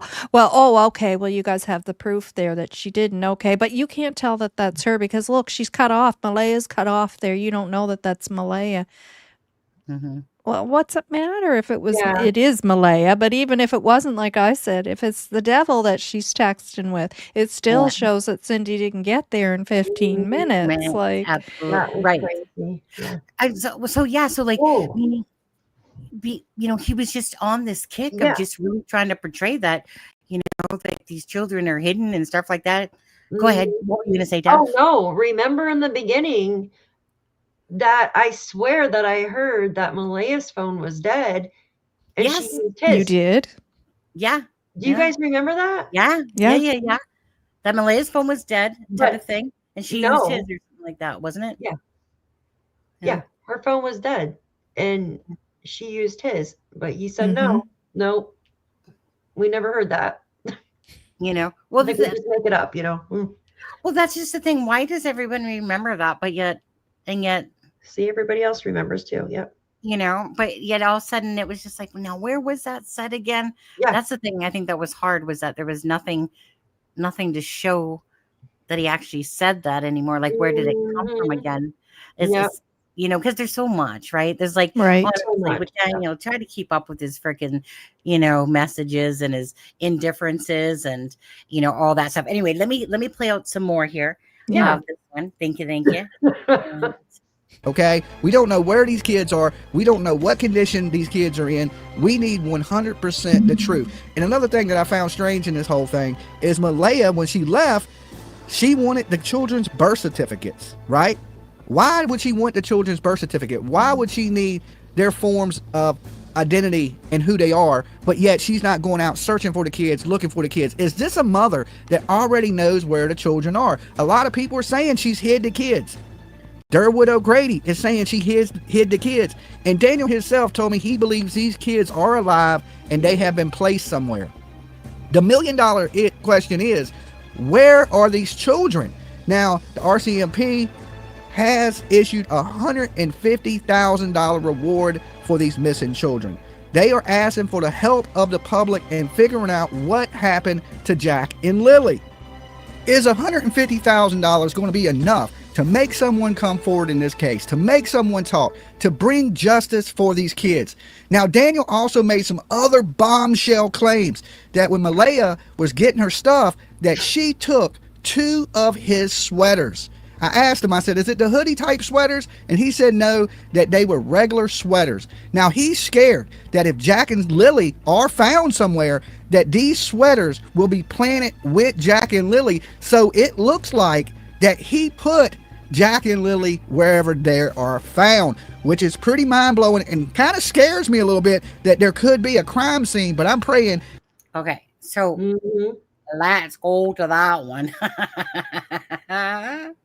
Okay, so we have Durwood, Dickwood, whatever you want to call him, on my live, telling me about why Daniel lied about the blanket, about the shirts being planted, because he wanted to get ahead of the game, right? So he was on Dolly Vision the first time he did that, and Haley Wood, 5 gift certificates, or sorry, gift memberships. Haley, thank you so much for the 5 gifted memberships. Please tell her thank you if you received one of those. And also Jam to the Jam, thank you. She says, details, my Thursday has none. Remember the Thursday he told the searcher? And so does your knowledge of the case? What do you mean? What's a fireplace? Don't you know who I am? Mr. Exclamation Point Martell. Thank you guys. You're amazing. Thank you. All right. Told you you're going to have that mansion by the time this is over here. On there. Plus YouTube's little take there, of 30. Okay, so thank you guys very much again. Please hit that like and the share for Jack and Lilly. It's streaming to all 3 channels here, mine, Daphne's, and Nova's going on. So, of course, please hit that like, whichever chat room you are in. Bring it to the algorithm. Keep the voices that we are, the voices for Jack and Lilly, and to bring awareness and thoughts and facts about what's going on with this case. So, okay, so we'll tackle let's see here. Okay, let's go back to the shirts and then we'll come back to yours. Okay, Jam to the Jam.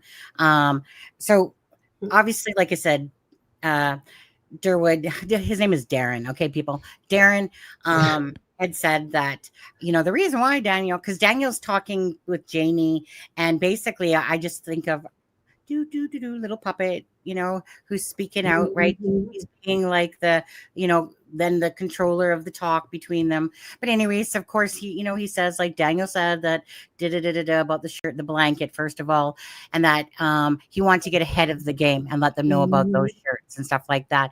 But he was in Dolly Vision, and I don't have that screenshot handy myself right at the moment, but it was, basically if the kids are found, just know. So that one would take away from that the children are going to be found dead. And if there happened to be a shirt, 2 shirts, a white one and a blue one, that, just so you know, that's Malaya's family yet again planting evidence against innocent me here, Daniel Martel. And so, so the thing is that, so when you're thinking of someone saying something like that, are you really going, well, Malaya has them hidden somewhere. And so she probably, oh, wait, hold on. No, Malaya, she now uses those for scratch and sniff. So every time she misses me, she's like, oh, yeah, Daniel, you fucking narcissist. Oh, yeah, I love it when you abuse me and use me. And, especially when the drugs are going on. Daniel, let me just get that scent. So he changed it to that. Oh, now on the DT show, now I know why Malaya did that. But the thing is that the whole thing was that, hey, I mean, if you find those 2 shirts with the kids and like that, that's the comment towards they're dead. And if you find them, I had to let the RCMP know ahead of time that someone went into my trailer. Not only did they go into the garbage bag and go place that blanket there, but also those same family members went into the trailer and 5 items were missing. And Malaya says, Logan was right beside me when I was putting Meadows' clothes in my Puma bag and a few of my clothes, right? And again, Malaya asked for the birth certificates after the fact. If she had all this planned out, people, she would have taken that shit with her. It would already been, yeah, it would already been out. Yeah. Right? So, Yeah. so Now Daniel I'm saying that the shirts were found. Oh, Yeah. right. Have you heard that? Yeah. Mhm. Yeah, she just made me think of it. Yeah. Wait, now the tell me. shirts have been found somewhere. Oh, have they now? Where? Yeah. In the laundry basket and Janie's trailer or something. I don't know. yeah. Yeah. And I was also told that because Janie was like, no, those were all Jack and Lily's 6 garbage bags. But again, I was told that no, basically 3 of them, I believe, or 4 of them were Jack and Lily stuff and, toys and stuff that they already had, like whatever put away. And that a bag, a big bag was of Malaya's stuff as well. But Daniel, again, there's another big ass lie. Come on, Daniel, let's just come on, calling a spade a spade. Daniel multiple times had said that he had all of the children's stuff and Malaya stuff there. Then as time went on, not too long, like maybe within the last 2 months now, Daniel was portraying that here we go again. Here's the setup, people. Malaya was planning all this. She left her stuff at Patty's that day. Dude, you can't remember Wednesday through Thursday first. But you could remember that. Yeah. Yeah. Right. Yeah. Right? 'Cause, you're so fucking methed out of your face there that, right. And so, part of me wonders about, let me ask you about the clothing and stuff like that.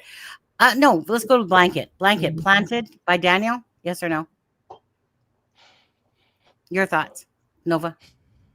I've never been 100% on the fact that it's been planted. To me, it was either planted or someone tried to ditch it and get rid of it. And it accidentally flung up in the tree instead of. Go with your first thought. Go with your first thought. Yeah. Your gut feeling. I'm just not prepared to say that it was planted. It could be planted, or it could have been somebody trying to get rid of evidence, and it didn't land where they thought it was going to land. Yeah. And I just want to say, too, where you were saying there about Daniel, first of all, I want to point out, when you're saying stuff like that about the clothes and that, Malaya's clothes were left at Patty's, those are outright lies. Absolutely. Those are not inconsistencies. That is made up crap that you're making up. And why? You have to ask yourself, why? Why would those people do that? Why? Yeah. The other thing, this whole thing with Daniel saying stuff in a preemptive way, like the 2 shirts, he has been doing that from the beginning. I remember when this first started, and of course how you present things on your YouTube channel, you have to be careful. And like I said, you can't come right out of the gate saying, well, I think it was the stepfather, because right off the bat, he's making an excuse up as to why his clothes are wet, that he was up waist deep in water looking for the kids, not because of something nefarious that he was up to. But that was my sister's take on it. I remember talking to her, our very first conversation about it. And that was her take on it, right? Well, of course, I can't come on YouTube and say that, right? You have to have more evidence, and you have to kind of wait it out to see if things go down that path, which it certainly has by now. But he's been doing that from the beginning. She picked right up on that. And, so we have him doing that, in my opinion, speculating, possibly due to, again, being preemptive. And then the shirts. And then, again, I talk about him being the only one saying about Lily with this bruise. He's the only one saying that. He's the one that come up with it. Nobody asked him. Nobody, he just all of a sudden come up with that. Well, if the children are found, are they going to find that Lily does have some type of injury to her skull in that area? Oh. you know, a facial injury or something, right? Like, why is he saying that? Right. Which Cindy would have seen on camera on Thursday. So I just wanted to say that is something he's been doing right from the beginning, right up until now. I agree with that. I feel the blanket was planted. I feel you are right. And I don't feel like it was planted. Sorry, I'm just going to say it. I don't feel like it was planted by Haley. Oh, God, no. Because Logan was right on her tail end. Right? She was right there. Like, was she throw it in the tree and have someone, you know what I mean? Who is going to take that risk of grabbing the blanket and going and planting it when there's so many searchers around, right? I mean, I know the majority of the searchers were over there by the Landsdowne Lake at this time and over there by the McLeod little bridge, because that's around the time the sticker star was found, right?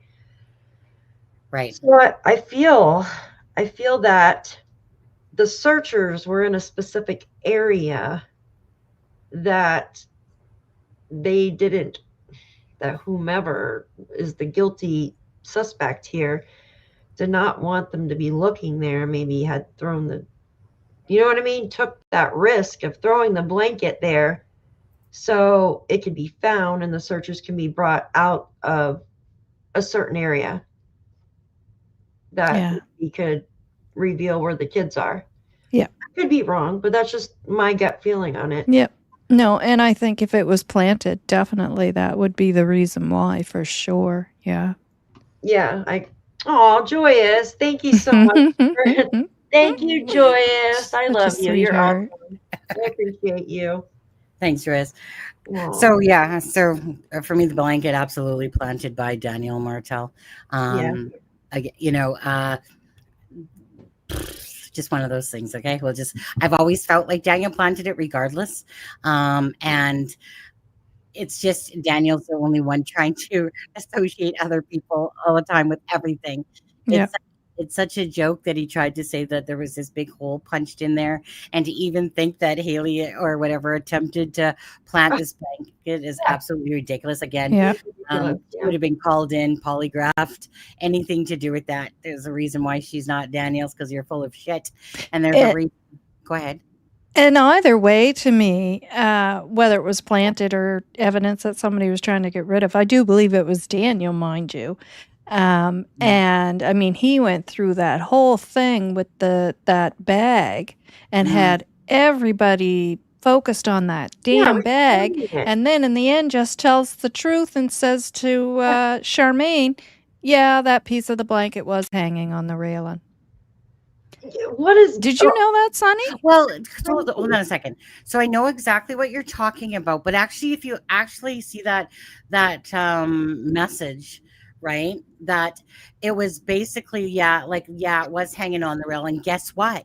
Guess who talked about it? Well, it was Cheryl, right? And so Cheryl and Haley are Malea's family. So if you actually read it properly, it's more like that. The blanket was on the rail, but guess what? Cheryl's the one that's talking about it. Guess who planted it? Haley did. These are the two people trying to deceive you all. So it was more like that sarcastic-y type of message, like that. Versus, I believe it was on the railing. I don't think that. I believe it was as well. Yeah. I believe that there's truth to that for sure. But to be sitting on the DT show and all smug, and just looked like a fist-size hole in the bag, and somebody pulled their hand in and that piece ripped off. And when you already know that it was ripped off and then it's hanging on a railing, like. Yeah. So I believe that is true. And I believe that Cheryl probably, when she was on that live with Hidden in the Fog, Logan pretty much was like, you could just feel the animosity there going on. You got Daniel's corner, Logan, you got Cheryl speaking, and you can almost tell like Cheryl just kind of shut up a little bit, because every time that, no offense, Susan, but when you watch that, she's under attack, Cheryl, right? She was treated badly. She was. Right. And the person that would know about that, that would probably have told her would be Malaya. Now, someone didn't, I think Pons came into my live and said that they had heard back that, yeah, it was on the rail. I believe it was on the rail because I believe that Cheryl was being accurate. I think that was information given to her from Malaya about that other piece, but she was being so attacked that she kind of, I think, wanted to get off that live, to be honest with you, because Logan's sitting there just, saying it like you could just feel it. And I honestly, if I was being talked to that way personally, and you got Logan, and then you have Susan saying like, well, you can't put things out there. Well, I just think that she didn't want to say, like, she was trying very hard not to use Malaya's name, at all. Yeah. Yeah, definitely. I want to say something real quick. Whoops. One sec.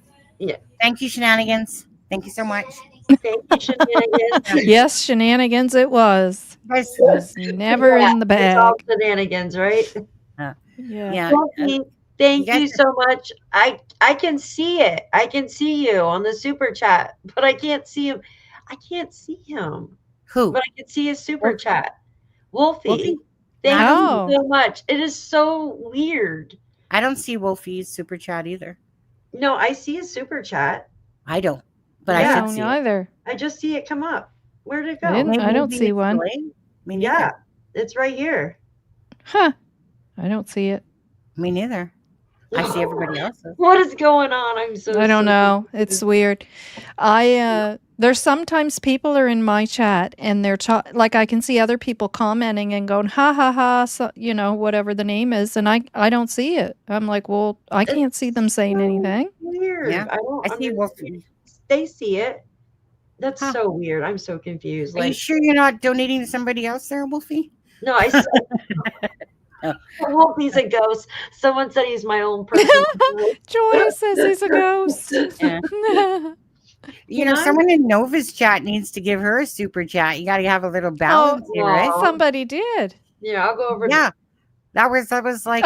Don't you dare! You're saving your money. You're saving your money. Don't you dare. No, she's going to have a freaking, she's going to have an absolute mansion by the time, a Barbie mansion. Barbie mansion. Barbie mansion. Yeah, next stream, guys, in the Barbie house for y'all. I know. I don't understand. Like, I don't understand why I can't see him, though. It's the me neither. Like, I can see in the world. Maybe he's got us all blocked and we just see his super. I don't know. It's just Wolfie playing wolf games is what it is. Playing wolf games. Being sneaky wolf. But back to the blanket. Can I say something? Yeah. No. I can even show you guys. So go ahead. Don't talk about the blanket no more. Yeah, show us. It's so weird. I'm gonna show you my blankets. So this is the weird thing. So on the transcripts, right? On the dispatch transcripts, I'm going to get technical now. Oh, Nova hit herself. It says that the blanket was on the ground. And it is that blanket. Malaya talks about the blanket, and she said it's on the ground. On the transcripts, on the dispatch transcripts, it says the blanket that they found says family has told us about a piece of a blanket, and under that it says mom has confirmed that it belongs to Lilly, right? And it says blanket is found on the ground. Like, I just read it yesterday because I'm like, what is up with this blanket being found like all over the earth? That's crazy. And then I don't know if it's the second blanket, because Daniel said there was another blanket, and I'm like, what? So there was, so the blanket was actually in the tree, right? I mean, when you in the documents too, you'll see where, like, I don't know where people got 6 foot out of there, because Hayden says it's like three feet, basically up. Okay. So there, I wouldn't call it a blanket. I would call it a pink rag that was on the ground. That was on the side of the road, in a sense, on the ground. Okay, maybe but that one wasn't Lily's though, was it? No, So I think that there's things getting twisted up in here because the RCMP said that there was no second blanket. That the only blanket that there was the one, so maybe they're talking because the other one is more like a rag. And the reason I remember that, go ahead. Torn clothing and rags. That's what they said in the same sentence as the blanket. So maybe I remember that's that. what it was. Yeah. Because the reason why I seen that is because when Haley sent me the picture of the pink blanket, when somebody has their screen roll of pictures at the underneath of it, there was the picture of that pink piece of rag as well on that. I could see it on her roll. Now somebody else had already sent me that picture, and so I knew it was like the same picture. So but it was more like a dark pink fuchsia rag. I wouldn't call it a blanket at all. I would call it a rag, like a bath towel. No, sorry, not a bath towel, a tea towel. Tea towel. What is that? The ones what we thought were ribbons? No. Okay, no. Okay, so this one. Do you want to look at the transcripts? Because so maybe they found that stuff around the same exact time as they found. They did. Like in the tree. Okay, so it was around the same time, 3:45 then. Okay. Okay. Shenanigans. I thought someone / Bear took the blanket from the trash bag. Some people were freaking out about the bag color. Remember, it was clear bag. Yeah, ain't no bear taking that out of there. Yeah, no bear taking that. Daniel, punch. Yeah. But no, that was just to pretend, right? Because it was really on the rail to me, and that was just to pretend like someone had gone in there. But the thing is that all of the stuff just equals up to ridiculous. To think that Haley, who Logan was right behind her, it's just to me absolutely clear, and it will come to fruition that it was absolutely clear that Daniel had planted that blanket himself. Yeah, obviously that's why he had his brother film him. Right. To say, hey, I put it in the trash, and Mom said, "Don't do it, you fool." Right? Is this a new one? That's new. Thank you, Shenanigans and Jam to the Jam. Aww. So they did what you said. So Jam to the Jam. You guys didn't have to do that. Thank you. And I'm glad you subbed up too. Thank you. Thank you. Again, thanks everyone for being here. Hi, Trail Hiker. Yeah, you guys are awesome. Thank you. This is fun. Now in saying that, okay, so I do want to I do want to show you guys what I was talking about before, if you guys don't mind. You guys still good for time? Oh, yeah. Yeah. What time is it? Yeah. Oh, yeah. Oh, dang. We've already been on here for almost 2 hours. That's crazy. You know what? Ignore that, Daff. I know, but it doesn't even seem like it. Yeah. Ignore it like Sunny does. Yeah.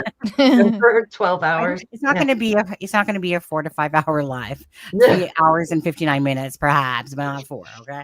No, but okay.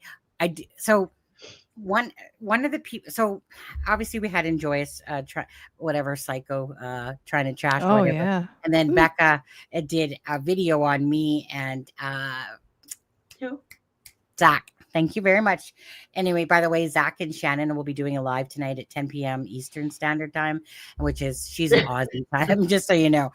So there will be another live on Jack and Lilly at 10 p.m. tonight. Like I said, it's Eastern Standard Time. But anyway, so the name was Becca's tarot to it, but you guys got to watch this because you guys, there's only a few people that I watch, and the reason why I watch them is because I feel like they're actually authentic in their capabilities, because I know from firsthand experience that there are absolutely mediums out there, or tarot card readers, or card readers, palm readers, that absolutely are good. Why I can say that, because I had 2 exceptional ones in my life. You can't play me for a fool when it comes to that stuff, especially when I know that they know nothing about me. So it's not about generalization. But anyways, you guys need to watch the cards that are flipping out on this. And this is why I want to show it. Sometimes I'll show stuff. The Reckoning. If you guys haven't watched The Reckoning, you guys got to go back and watch Jack and Lily's The Reckoning one too. But anyways, so big time girls. Okay, all right there. Let's see here. Where am I again? Oh yeah, here it is. But you guys got to watch this, okay? Don't leave. Nobody leave. I don't care if you're not into this shit. Don't leave. All right. I'll even put it on faster speed. Okay, guys. Now, hold on a second. I do have your guys' links in the description of this video. Okay, just so you know that. So Nova's link is in the description. Daphne's link and Becca's Intuitive Tarot is in the link of this as well. But yeah, just watch. I'll put it on a faster speed though. Let's see how. Let's see playback speed. We'll start off at 1.25. If I might make it faster if it needs to be. But okay, girls, ready? Are you ready for this? Okay. Audience, you ready for this? Okay, because this is what I think a lot of us think, but it's the cards that fall out. This is what I told you guys I was working on so this is what the backs of my deck will look like, okay? So this back is Intuitive Tarot, True Crime Oracle deck, back is in this Crime Scene Do Not Cross. There's 132 cards in the deck, okay? But so I'm going to use the proofs today in the reading. Let's see how that is all going to step parents and accident right away. But I am going to shuffle, just so you know I've shuffled the deck.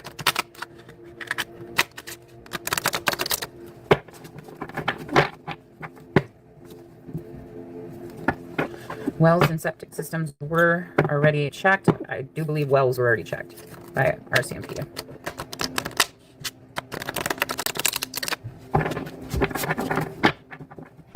All right, let's see. What is RCMP thinking happened to Lilly and Jack Sullivan? Only bring out truthful information.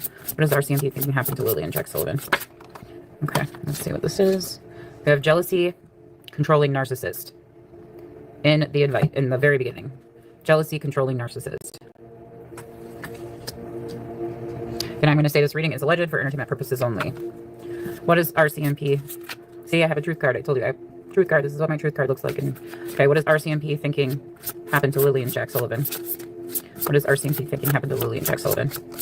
Only bring out truthful information. What is RCMP thinking happened to Lilly and Jack Sullivan?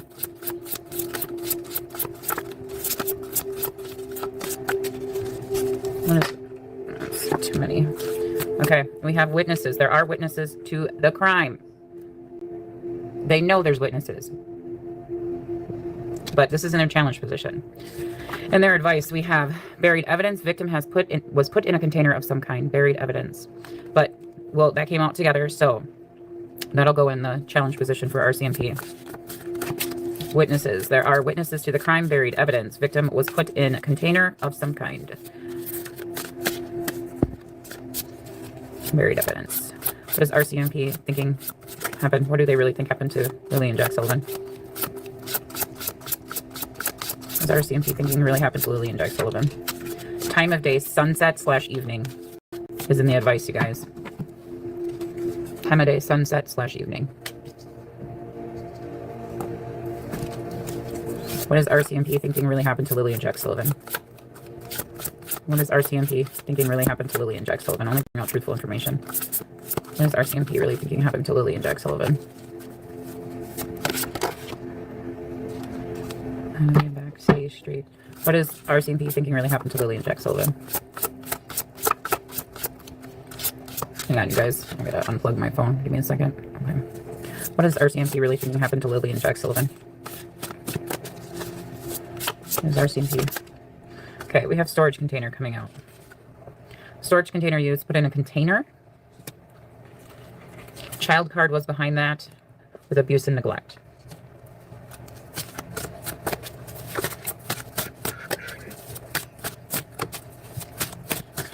So we have jealousy, controlling, narcissist, witness. We have witnesses. There are witnesses to the crime, buried evidence. Victim was put in a container of some kind. In the advice position, we have time of day, sunset, or evening. Okay, storage outcome, we have storage container used, put in a container. Okay. We have child. And then we have abuse and neglect, which we already know there's allegations of abuse and neglect towards Lilly and Jack. Clarify jealousy and controlling narcissist. What is RCMP thinking really happened to Lilly and Jack? Okay. Not a coincidence. You guys know this card pops out every time, even with my other crime decks. Rural setting, country living, homestead cabins.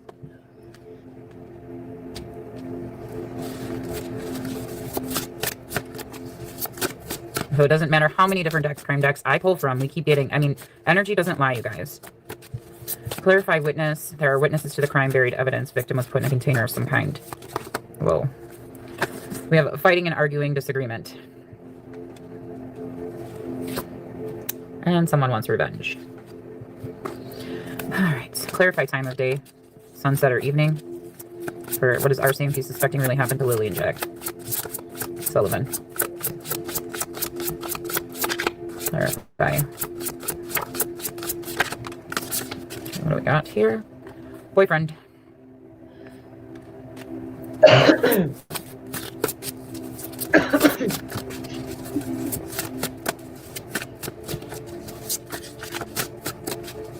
Boyfriend. Then I won't even inject names, okay? Give me more about this boyfriend.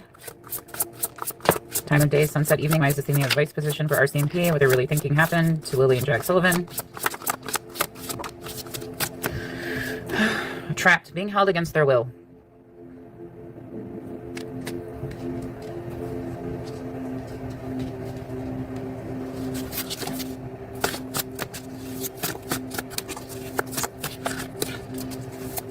Verify storage container used, put in a container, child abuse and neglect. Why is this here?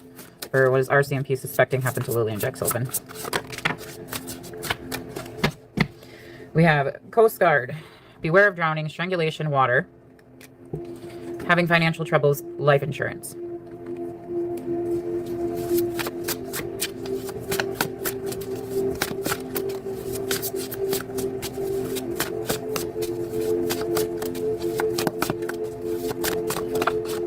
And time of day coming out, nighttime. So in the evening hours to the nighttime.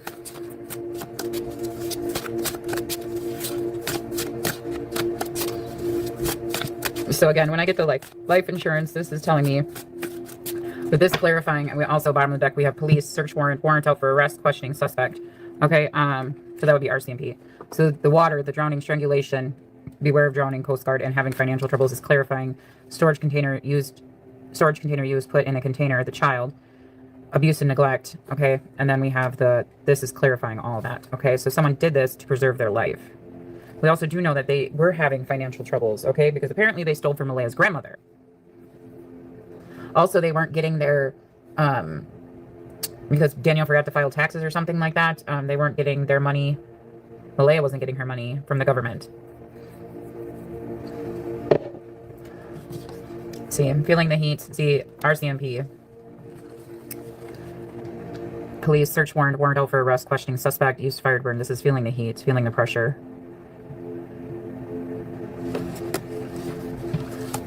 Fair festival grounds, we have in different county or state. So in Canada, that would be different county. Fair festival grounds, we have death, not alive. We have shooting, mass shooting, used a gun. See here, I'm going to stop that there. Guys, because I don't want to take sit there and play everything from it on this one. So that was from Becca's tarot, but I just was like, there's so I watch Shell. I love Shell Tarot Spirit. I love watching Passionate Perseverance, and these cards always keep coming out no matter which one you're watching. And to me, this is it's what I'm trying to always understand on this myself is about something happened to those children to me on that property, in my opinion. What happened? I was always more logical to think that they got into drugs, perhaps. But I really believe, so I already know that there was an argument that night, or whatever you want to call it, that Malea said that she woke up. Okay, so that's not in, of course, that part of it, because according to Malea, Daniel slept the whole way through, and so did she. But anyways, so told the family, told to Alana that she woke up and Daniel was doing meth. Okay, again, whatever the timeline is here with the children, it was always like, okay, so did one get hurt during this argument? Did Daniel do something to the children when he claims that he turned on the light? Suffocation. Did one get hurt and then the other one got suffocated? Something like that. What keeps going through my, head trying to understand what happened to these children and how, because it's 2 children, it's not 1, but when you're trying to think of 2 children, do you guys have any, did you guys want to weigh in on what your thoughts were about that, or no? It's up to you. Like if you were to kind of think of how 2 children could go missing and if it was on the property. I always wondered about the light thing too, because to me, it's almost a preemptive statement. When I first heard him say that, I thought, okay, now why is he adding that into the story, right? Mm-hmm. And to me, I almost felt like he's saying it in case anyone had noticed that the light might have been turned off or on. So now he's got to say, I checked on the children at 12 o'clock. But what really was going on at 12 o'clock? It did make me wonder, did something happen then? Yeah. Well, exactly. And then we have Brad Wong talking about a vehicle 4 times between 12 and 5. We have Justin. Right. That, of course, in the documents. And now Brad, I asked Brad specifically, did you hear an ATV at all? He said, no, I didn't hear an ATV. And again, we kind of heard that there was a different sounding vehicle. Now, Brad said that Daniel was driving this Kia Rio or whatever for like a year and a half. And it was posed to me through whatever the sources that, did you know that the vehicle went missing right after the incident? For a little bit of time there. Now, Brad had said that Margaret McKenzie actually is the person that actually owned that vehicle, which is Ron McKenzie's wife. So where does the truth lie with that? But there's definitely one thing I will agree on regardless, is that so Daniel could have just had a borrowed vehicle. And why were they at Ron McKenzie's? Eh? Wait a minute. Doesn't Ron McKenzie, sorry, I didn't mean to cut you off. Does Ron McKenzie lives on McLeod Road, right? No, Ron lives where just the house beside Earl's on Lansdowne. Oh, I was thinking of Wayne. You're thinking of Wayne. Yeah. I thought he owned some land or something on McLeod Road, though. Could be. Ron, you mean? Yeah, right. Yeah, right next to so Wayne McKenzie, his land backs up to the Alma River. So let me just take a look here. Hold on, let me just bring up Google Earth here. And I was hearing that for the longest while, Sonny, those rumors. About which one there? That there was a vehicle that I thought they were saying that the RCMP had confiscated a vehicle from out there. And then I ended up realizing what was being said is that like a vehicle disappeared from out there, and that the vehicle was pre-owned by Margaret McKenzie. Yeah, I've been hearing that for a long time. Oh, okay. Yep. Well, that's what Brad had said when he was speaking there. So like, meaning, again, I mean, obviously I would think that RCMP have all this information, and it's just, like I said, a matter of digital footprints and what they can take about it in a rural area is my thoughts. Okay, so obviously we know that Brad's home's here, and Wayne's, I believe, is this home here. Is that correct? Yes, and Wayne's property line backs up to right there on the river, right where the star was found. His property line backs up right there. And and then across the street, across the street from Wayne's, I'm sorry. Yeah, like over I'm sorry. If across on McLeod. I'm pretty sure that's Ron's other property. Let me find. I'm pretty sure. Oh, like here? Yes. Okay. I mean, it could be true. I don't know myself. Well, why I say that is because Brad did say that. Remember how I asked if the car went up the 289 and turned on McLeod Road, and if that vehicle does belong to Ron, what if it was parked over there in his property? If that is his property, I'm pretty sure that's his property. Or Yeah, I'm not sure. I'm pretty sure because I have it marked. Or maybe it's a different brother. Oh my God. Well, there's Wayne and Harvey. I think Harvey. Harvey lives on that road. Okay, Harvey. And yes, Harvey. He's the one that doesn't really get along. I've had information sent to me saying that he's not as tight with the rest of the gang. Okay. But Heidi is. Who? Heidi. Who's Heidi? Oh, wait. Heidi. Who's Heidi? Heidi Corbett? Yes, she's married to Harvey. Oh, okay. And that's when people were asking, and then Kent said, like, because I remember asking Kent, like, who the fuck is because remember that was during the time that I was in that chat with you and that other person that I don't remember who it was. And this was being shown, like, talked about, right? About this was being talked about with the whole Kent thing and stuff like that. And I'd ask Kent, like, who the hell is this, right? Same name, so you should freaking know, right? And he's like, I don't know what relative that is of mine, if it is. And then Charmaine, a couple months later, going Kent. So then that information was obviously, like, kind of whatever brought out again. And then Charmaine, but I was like, Charmaine, like, this was already talked about. And so this was like at least a month or two later. And then Charmaine's going, what the fuck? Who's Heidi Corbett? Third cousin. Yes.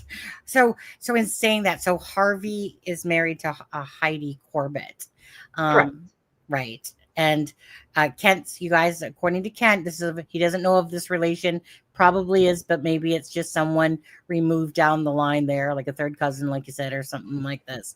And this is when kind of I know that there was speculation with Kent, like, you're part of it.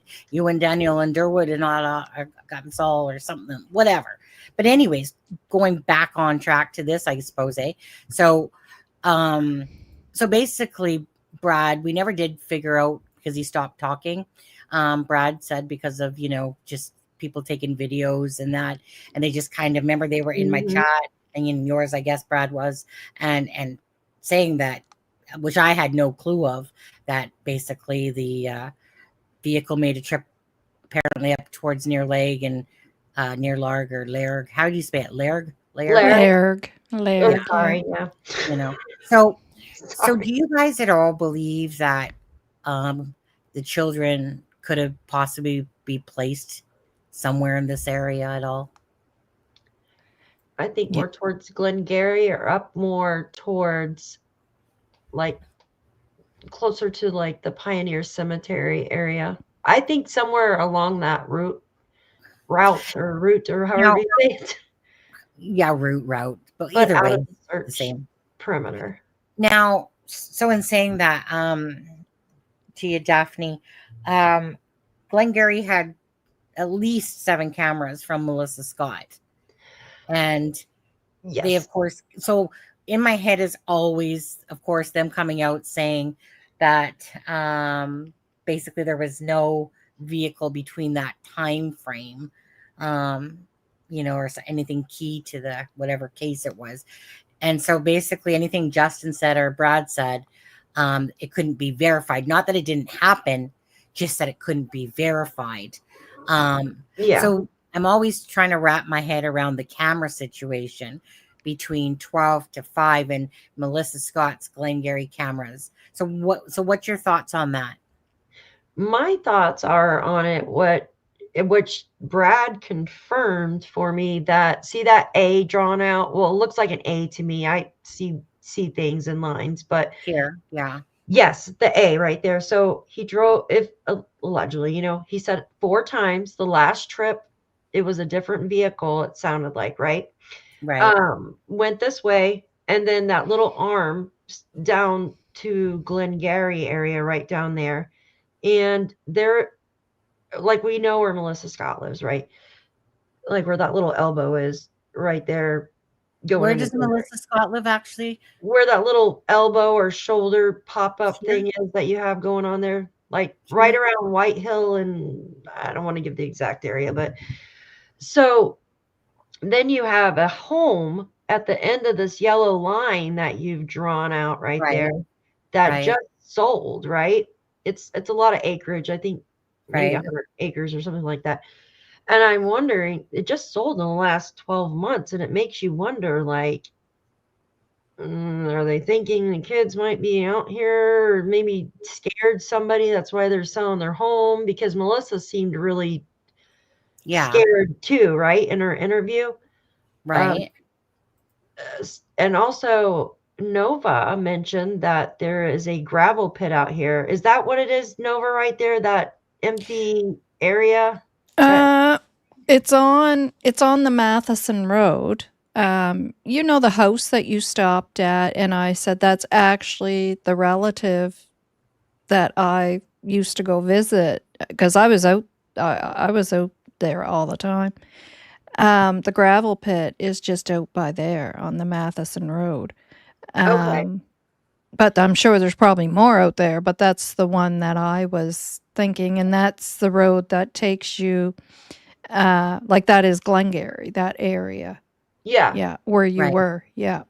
That Matheson Road takes you through to Glengarry and then right up through into White Hill, where you come out on the other end. Then you're on the White Hill end of it. Those roads are so long.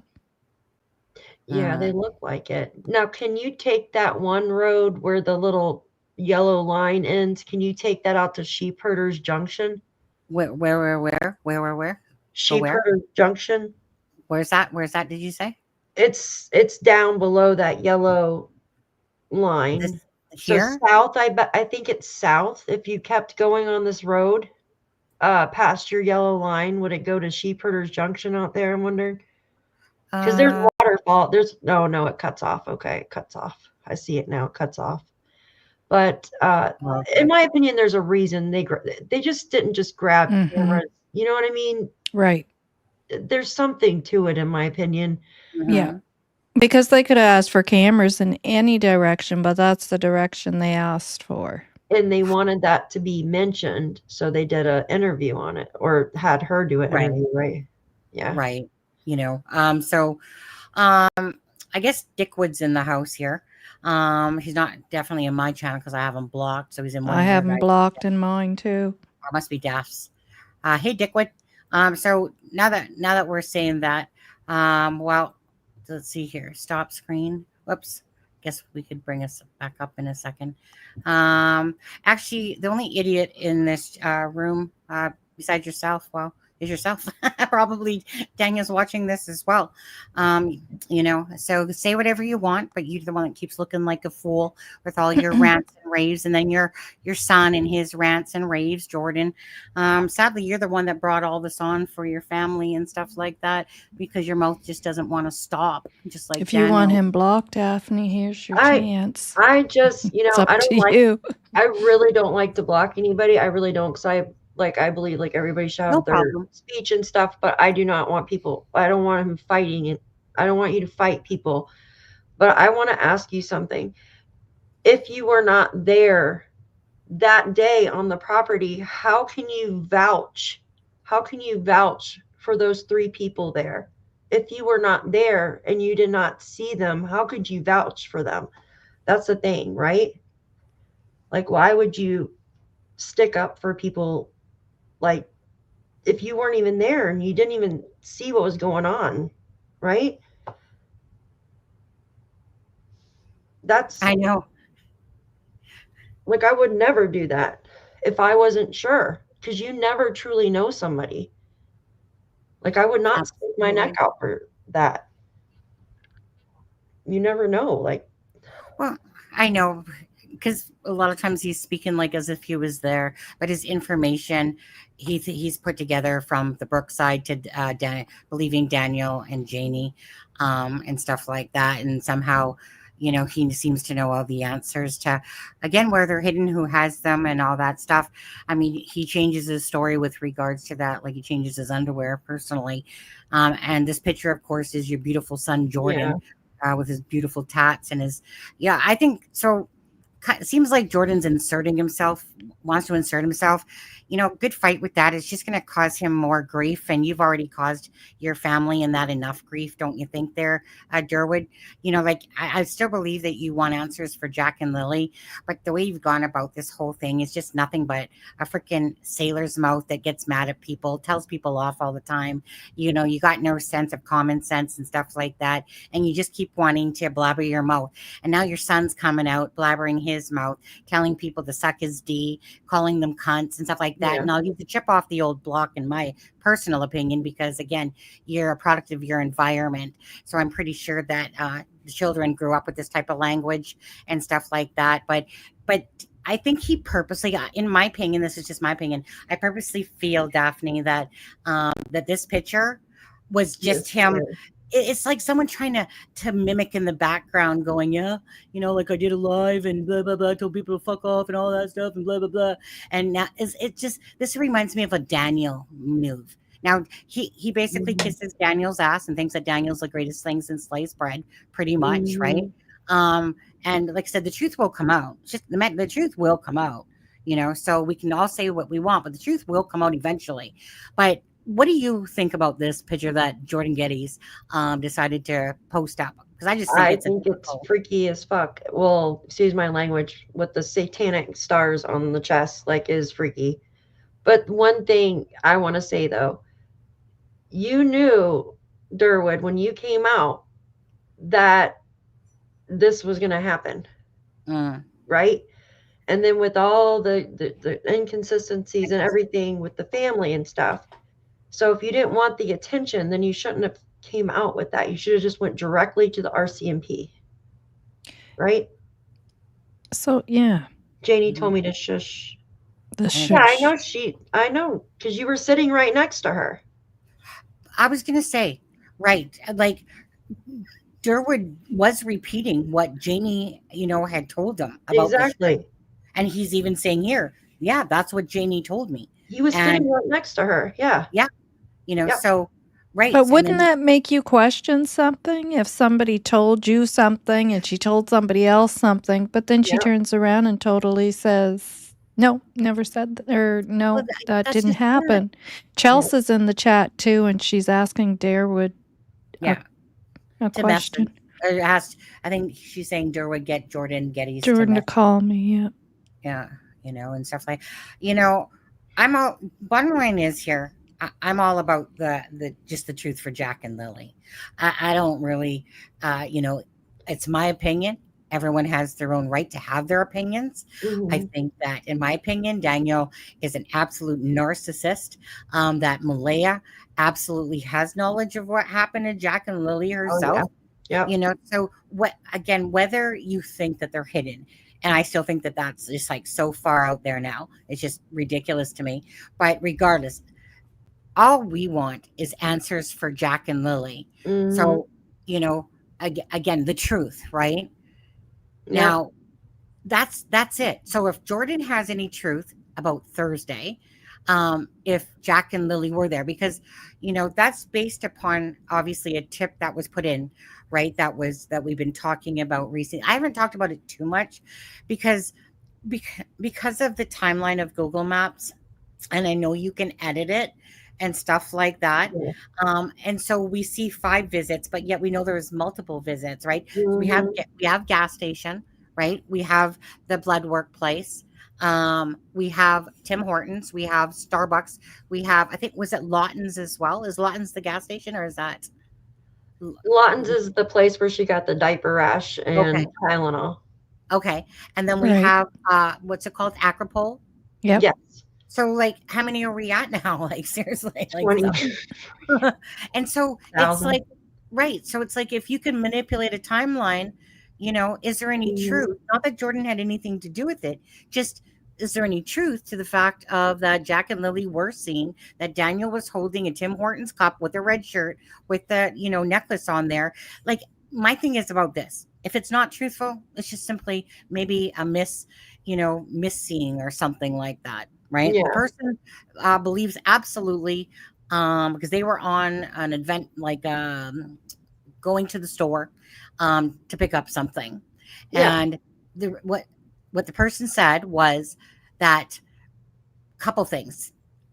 Why weren't these children in school was a one thing, and why were they on the side of the road? And that when her dog barked, all of a sudden the kids jumped back, right? Or Jack jumped behind Lilly, right? But again, it's kind of like in my head, I sit there kind of torn about was, like it's just hard when there's nothing. Like you just want something to piece that to the truth. And if there is truth to that, then obviously bottom line is it just shows that either Daniel's a fucking liar again, and Malaya, and that their timeline was manipulated, and stuff like that. But I mean, obviously the police went over to Jordan's house. Well, now whatever became of that, I don't know. Right. And Jordan spoke about that on Dolly's live and said that about other kids and stuff like that. But I think there's a difference between certain ages versus, like when someone kind of gives specifics and then they say like, coffee cup of Tim Hortons, and yet we know that they went to Tim Hortons, and also about the clothing, the Easter clothing, Lily in pink, Jack in blue. And this is May 1st we're talking about, guys. And but then they specifically say though that again, coffee cup, red shirt, probably his tap out shirt, and that Malaya was holding metal and the baby had a bow in their head, like, and there was another black car there. But again, right, it's just trying to verify it. Do you include it or exclude it? Is there truth to it? Is there not truth to it? Because you don't want the shit that's mixed up in all of this, right? But the thing is that Daniel has told so many different stories. It's like, how could anyone, like, how could Durwood even, right? If you're fighting for Jack and Lilly, and I get the fact that you're talking to the Brooks and they're acting all strange and weird, and that Cindy has said different things, but and she's off dating and blah, blah, blah, blah, blah. But how could you even possibly believe Daniel with all his stories that changed, let alone we just heard you say about the shush with Janie? But how does that even seem conceivable that all this happened? So when you're sitting there going around, Darren, and you're saying things like, I 100% ironclad, 1000% ironclad know that my source Janie there is telling the truth. These kids are fine. I'm washing my hands of it. And then you double down and you keep doubling down that you know where they are and that they're on this reservation and blah, blah, blah. But then you switch your words up and say, well, I think that I hope that I'm right about this, or, da-da-da-da-da. But how can you even take Daniel for a grain of piss, a pot of piss, when his stories change all the time, right? Like, it doesn't make sense to me. How can anyway, sorry. Go ahead, you guys. I agree. I mean, when this, there's definite lies being told. It's too many lies. Yeah. Why does that not make you think twice that something's wrong here? The only thing I can think of is that your mind just can't go there. That your mind just can't accept that something nefarious took place here, and that your mind can only believe that the children must be alive and off somewhere living a happy life, because that's only where your mind wants to go. It's the only, explanation for me. Yeah. Well, Yeah, exactly. The thing is that, he keeps belittling, and I mean, Darren keeps belittling all the content creators, saying you slander, say this and that and stuff like this. And yet, what are we trying to do? Bring awareness, show the inconsistencies, show the bullshit of Daniel and stuff like that, because that's what it's proven to be. Like, there's no making that up. I mean, you came on the lives. Go ahead. Who was going to say something? Yeah, Well, no, Darren, yeah, you gave information to the police and they don't care. Well, why don't you tell us what that information is then? If there's information that you have that is so believable, that is leading down another path to where these children are, can you tell us? Tell us what that is. Well, the information he did give, he's already actually said. Well, is that the same information he's talking about? Because we're talking about Daniel and Janie and the inconsistencies and the lies, and he's saying, I gave information to police. Yeah, and they're not listening. He gave a new post today or yesterday, and he said that he went down there and spoke to the RCMP. I don't have. But is this just on this same old story that? Hold on one second. Or is this on something new? The other day. Everybody, just chill, please. No name calling or anything in chat, please. Do I have it? Here, I'll share it. Oh, sorry, I'm so cool. Well, I don't know who's accusing you and your son of terrible things. I saw what you wrote in your post, and I haven't heard anybody saying that stuff. The stuff that you had in your post, I've never, ever heard anybody saying that stuff. And I live here in Pictou County, Darren. And I didn't even know anything about your son until your son came out himself on Dolly saying that the police were at his house and nobody knew anything about him. I haven't heard anybody say anything terrible about you guys. Not here in Pictou County, not on any of these channels. Yeah. This is if it's on Facebook, well, that's how Facebook is and will always be, whether they're talking about this or whether they're talking about they were over at the superstore getting groceries. It's going to be nasty. That's the Facebook thing. If that's what you're reading, get off of there. Are you talking about the post that starts off with "Think about this if your father was being"? I just put it in your stage. Yes, that one. Okay, I'll add it. There we go. Add to stage. Why is it not going up there? Oh, I gotta remove this one. I don't know. Make it bigger. Yeah, thanks. Whoa. That's what I'm saying isn't working for me. Oh. You want to read it, Sonny? Yeah, sure. It says, think about this if you're... my bad here. I should probably be on camera. Think about this. If your father was being openly accused online of being a child murderer, a drug manufacturer, dealer, a child molester, a liar, and a thief, and was totally innocent, would you try to defend him in any way you could? That this is what my son is doing, and despite the hateful lies podcasters are spreading and idiots are repeating and believing to attract views and subscriptions for a few dollars, myself and my son have told the truth throughout it all and have suffered huge damages because of stupid, ignorant, hateful people. Okay. Thanks God, our friends, for our friends. On Thursday, November 13th, major crimes investigator John Donaldson Wright was given the information by myself and a professional private investigator that should enable them to solve the disappearance of Jack and Lilly. The RCMP, in my opinion, should have solved this issue months ago. If the RCMP do not make arrests of us, at least some people are responsible for this math within 1 week, 7 days.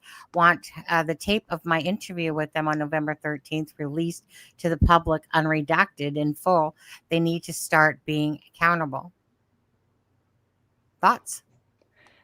Well, I just said my thoughts. I have not heard anybody say those things up above, that he's a child red rummer, that he's what else does it say? Go back up top. I don't know. I can't speak for other channels. Rug manufacturer, dealer, a child molester, a liar, a thief. I don't know who's saying that stuff. I haven't heard any of that I stuff. think it's on Facebook. I think. Well, he's saying podcasters, though. Well, maybe there are some that I just don't watch. Maybe some. Well, I don't think any of us watch them then, because, I mean, don't be watching that crap is all I can say. I mean, like, yeah, you just, I don't know. You know what I mean? You gotta push it off your shoulder. I mean, people are gonna say stuff regardless. But the thing is, like, when you push yourself out into the limelight, you're gonna get the bad with the good, especially with missing children's cases. And when the RCMP came out and said that there's no evidence of it, right? Like, that's what they said. I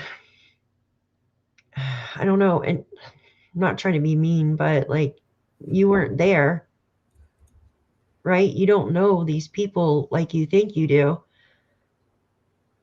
I mean, I don't know. I just wouldn't stick up for people, like, if you don't know for sure, right? Unless you have some kind of involvement with it. Just my opinion. Well, see, I've never really got into the muddle of all that stuff too much, even with those Jordan Geddes things and stuff like that. Besides wanting to know if Jack and Lilly and Daniel that were on there May 1st.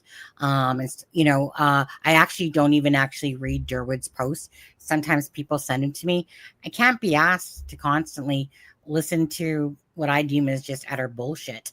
Like, he brought himself out in this space, and then because of his tone and because of the way he talked, is what got him into this muddle, is because he brought himself in here. Now, he probably didn't know better at first, and then he got a hell of a lesson once he realized the community and how people are. Absolutely. But then he goes on the attack, right? He did it, that has done it to me, done it to a ton of people and stuff like that. But the thing is that what proof?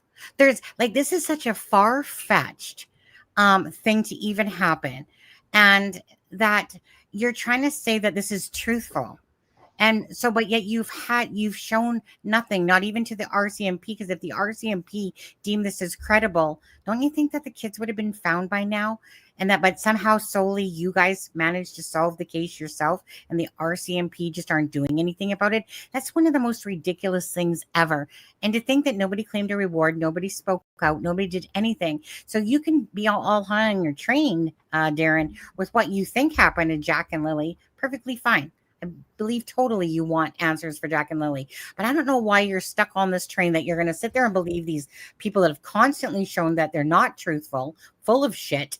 And we can prove that over and over again, and it just blows me away that Darren thinks that, like, somehow that the police, are so dense and stupid that they can't figure this out about where these children are. And this whole story of, did Daniel tell you why he was called in, or did he bullshit you about that too? Right? Because, again, Daniel is always trying to stay ahead of the game. Wait till the documents, like I said, open back up again. Again, then more. Again, you don't know somebody until you truly know somebody. Yeah. And we saw that happen in the Sebastian Rogers case and multiple cases, right? But Durwood's just so hell bent on being nasty in his posts, basically calling everyone idiots all the time, basically all this stuff and whatever. It's getting old. It's getting old. You're not respectful about anything that you pretty much do anymore at all, and then your son wants to get involved, with his stupid shit, and stuff like that, of like trying to post a picture. And damn well that this picture was posted. Like, what?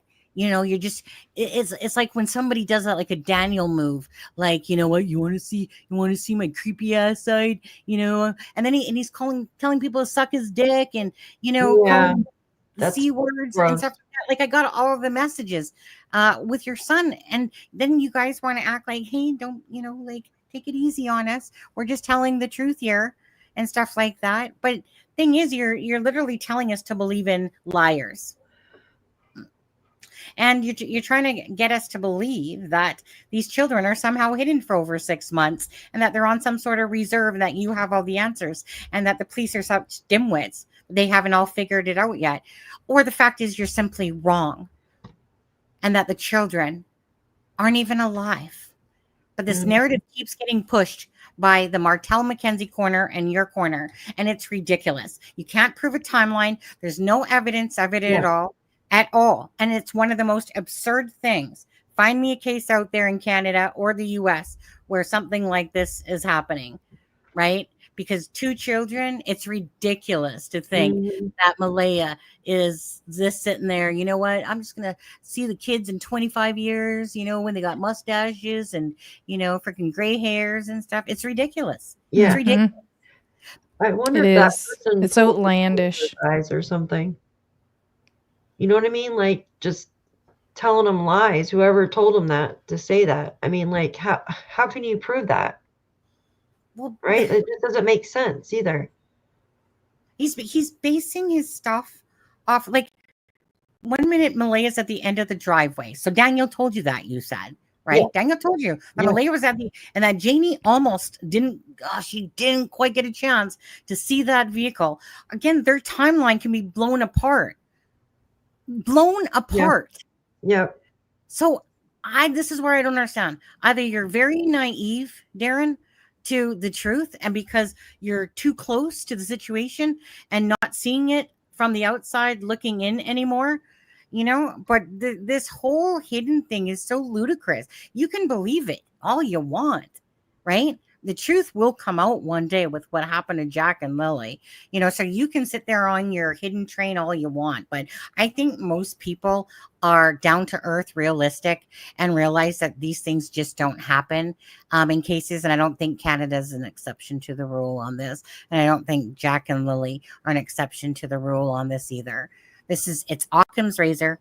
Occam's razor's the straightest line to the truth, is it? And if people would start telling the truth, right, Danielle, Malaya, if you guys would start telling the truth, right, Janie, then maybe there would actually be answers. But all I see is people saving their own asses and coming up with a false timeline that they can't even remember because half of them they're sleeping all the time. You know, their memory goes on them, and it's just utter bullshit. That's how I see it, and I'm pretty darn sure that's how the RCMP see it as well. Yeah, I feel like they lied to everybody, and they can't keep it straight. So, yeah. So, I mean, Darren can have his say, whatever. But you know what, Darren, you're this. You're just ignorant and you're rude on how you present yourself now. And then and then your son's going to come into this too. Yeah. You know, and then you guys are going to get blasted again. Go ahead, keep it up now. Like, I don't understand. Like, why even put yourself out there? You know that people are going to talk smack, right? And then you're going to come right back out. Like, just don't even come out on the internet. Just go straight to the RCMP if it's that important. Absolutely. I don't understand. Like, unless you have something to do with the disappearance, like, I don't see it any other way. It's ridiculous to think that someone would blab online before they ever talk to the RCMP. Yeah. It's ridiculous. Oh, by the way, I found the PDF to that song if you want to show it. Oh, okay. Did you share screens with me on that? Yeah, I'm putting it up. Hold on one second.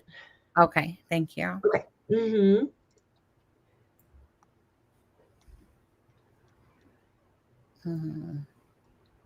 Thank you. Mm-hmm. Remove, add to stage. Okay. So talk to us about this Dollhouse song, or in relation, because I know that you were doing a live on it. I never really tackled this myself, but go ahead. Okay, I know this might be really far-fetched, and I can't zoom it in. No, I just tried. I can make it bigger. Let me see if it'll let me download it. I can do this. I can do this. You can? Oh, shoot. It's Sorry. okay. Okay, it's back. Okay, awesome. So I was watching the card thing that you were just showing, right? And it said trapped, or get out of there. And this always like really stood out to me. It says it's time to get tiny, right? Right here. You see it? Yep. And then it says, you know where to find me. Let's go. And it makes me wonder if they're like in a cave or like down below somewhere, right? Like somewhere where you have to get tiny to get into.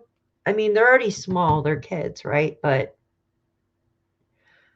do you see what I'm saying? So is it, maybe it's nothing. I don't know. I don't like, I never put much thought into it, to be honest with you, Daphne. I do believe that they're buried underground. Well, yeah, And- yeah, no, but, I know. But maybe ask Nova, because I've really not put any thought into it myself at all. it's just weird why she would mention that one song. Like, I don't know. Right, I get it. And then it kind of has things that might reference. you Yeah. know. Yeah. Nova, what do you think? I think it's coincidental. I don't think No. there's, and it must be a show that the little one watches, because she said in her letter that she when she hears that song, still she thinks of the kids. Squid said it's a very popular song. Okay, so. Okay, you have to remember, Daphne, so there's no such thing as coincidences, Nova. Yeah. Yeah. I really don't believe in coincidences. I like. Well, I don't. I hear you. I say the same thing, but cryptic message. Yeah. I think, okay, let's go with the word ironic then. I think it's ironic. Isn't it ironic? Don't you think? Good night, Genova. Thanks for joining us. I was gonna say, sorry, my husband brought me pizza. So I personally, my gut says it has no bearing. My gut instinct. Okay. I don't feel like there's any bearing myself. That's why I never entertained it, to be honest with you. If I don't feel like something like it might have captured you. But for me, it's already because I already believe that that the children are not alive, and that Malay and Daniel and Janie know exactly that the children aren't. And I just see a cover up. I just see that these children are buried, and they probably are near water or something like that. But I still think that they're buried. But well, yeah, that's what I was going by. I don't think they're alive either, but I was just saying. Yeah, like that. It's time to get tiny. You know where to find me, kind of like referencing something of where they could possibly be in a small. Yeah, exactly. Yeah, but and it's because, like I said, so although I take on probably other things that necessarily maybe you guys don't, that I do, you know, I'm kind of want to like, so that whole letter thing and everything. First of all, I still think that whole letter was a crock of shit. And I believe that Malaya would look absolutely like Shardy does look like shit anyway, to the public eye, with her bullshit reasons for not being there for Jack and Lilly and all the crap that goes with it. Sorry. Again, you can't get that shit by me, okay? Yeah. You can tell when it's an authentic reason or a person. And that letter didn't come across as authentic to me. It came off as something that she was asked to do it. She would look like even a worse mother, of course, if she didn't do it. And so it came off as very hollow. Now, I get it if someone wants to say confirmation bias and stuff like that at that point, whatever. Well, the thing is that my whole thing is this whole cases don't end up like this if they're telling the truth. They only end up like this when people are lying. And who's lying? Well, Daniel is clearly lying. He's like, people can call it, inconsistencies or whatever. Lots of them are just bold-faced lies. Yep. Remember about those keys, Daniel? Bold-faced lies. But anyways, but it's just like, so even his whole interrogation thing, right? Daniel's going to put out there his own bullshit spin on it. And then there's the truth, right, Daniel? Right, Daniel? And then there's the truth, you idiot. But anyways, then you got Malaya doing her thing to the side, which with this letter thing, she spells their name wrong. I'm sorry. Yeah. Oh, that's crazy. I can't remember ever spelling my name wrong. Like maybe it didn't quite do the thing, so I went over it. But anyways, I'm just like the whole thing. And this whole not doing visuals is just her avoidance of not wanting to face people. She's not too much telling people different. I believe that's when Durwood was talking with Cindy that one day when Durwood was actually talking to me and being a nicer person. But anyways, that's when like Cindy's like, she said something to Darren like, you know, I can't control what Malaya does, or she's responsible for her own choices or decisions or something like that. Right. And I think that's, again, that Malaya, her and Daniel are sticking to this story, you know, about it all. And again, why do you think the family's getting frustrated? Why do you think? Right. Because they're 6 months in, they're watching Malaya's bullshit. Yeah. They're watching Daniel's bullshit. And Daniel's blaming Haley and all the fandango and stuff like that. Right. And stuff. And it's just ridiculous. Ladies, I got to go use the bathroom. I'll be right back. Yeah, you're fine. All right. Go get a big drink there. Okay. All right. I know. I got to get off here in like 10 minutes. I can hear the dog. No worries. On the door. Absolutely. But so yeah. Go ahead. I agree with you because it is bullshit. In my opinion, all three of them have to be involved somehow in this. No. So what connects? Like what happened to make all three involved? Like allegedly, did Janie witness something and have to help? Or because that stands out in my head with her always saying, I should have got up. I should have went out. Mm-hmm. And it was so emotional at the end of that, right? Mm-hmm. Of her saying that. So it's like something tells me maybe she overheard them fighting and screaming and the kids screaming or something going on there. Absolutely. And Daphne, the biggest lie Janie tells is that she doesn't know what's going on. Like they live their life. It's hers. All we have to do is reference the blanket. Yeah. But we all know that Janie, okay, so even behind the scenes, we know Janie is there right in Daniel's freaking face all the time. Okay. You damn right know that Janie is absolutely hearing everything that's going on. Oh, yeah. And stuff like that. So one of, to me, her biggest lies is the fact of her pretending as if she didn't know what shit was going on at that home. Okay, Janie? I agree. You're that grandma that freaking, you're that mother that puts your nose into everything, you know? The freaking pothole thing. I'm pretty sure she absolutely, that's why that story was made up, is because she feels that someone drove by that night and witnessed her with the shovel or rake. I'm pretty sure it was a shovel. Yeah. Allegedly in her hand. Right. So she had to make up that crazy story. Cause come on, guys. Like, I'm sorry. That's like telling a fucking joke. What? I'm breaking in the driveway. I'm sorry. That's just, I mean, there's a big freaking spot there where she rakied. But then Daniel, okay. So she tells, Belinda, what was it? I'm trying to remember now. What did she say to Belinda? That it was potholes, right? But then Daniel said it wasn't potholes. It was water that ran off of the trailer, leaving holes or whatever. What? And then we hear about Reiki, right? Yeah. And then we hear about, like I said, there's so many probably screenshots that I could probably find built in my C drive that are from 6 months ago with all the bullshit Daniel was starting to spew then. You know, and it's just kind of like, where's the consistency? Anyways, bottom line is this. Whenever a case goes like this, it's because there's lying going on.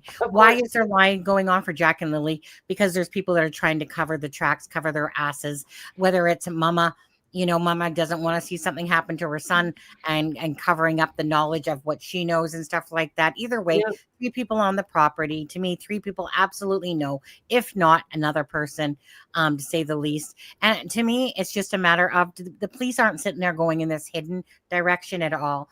Every sign of it. And I'll just say this, because behind the scenes, right?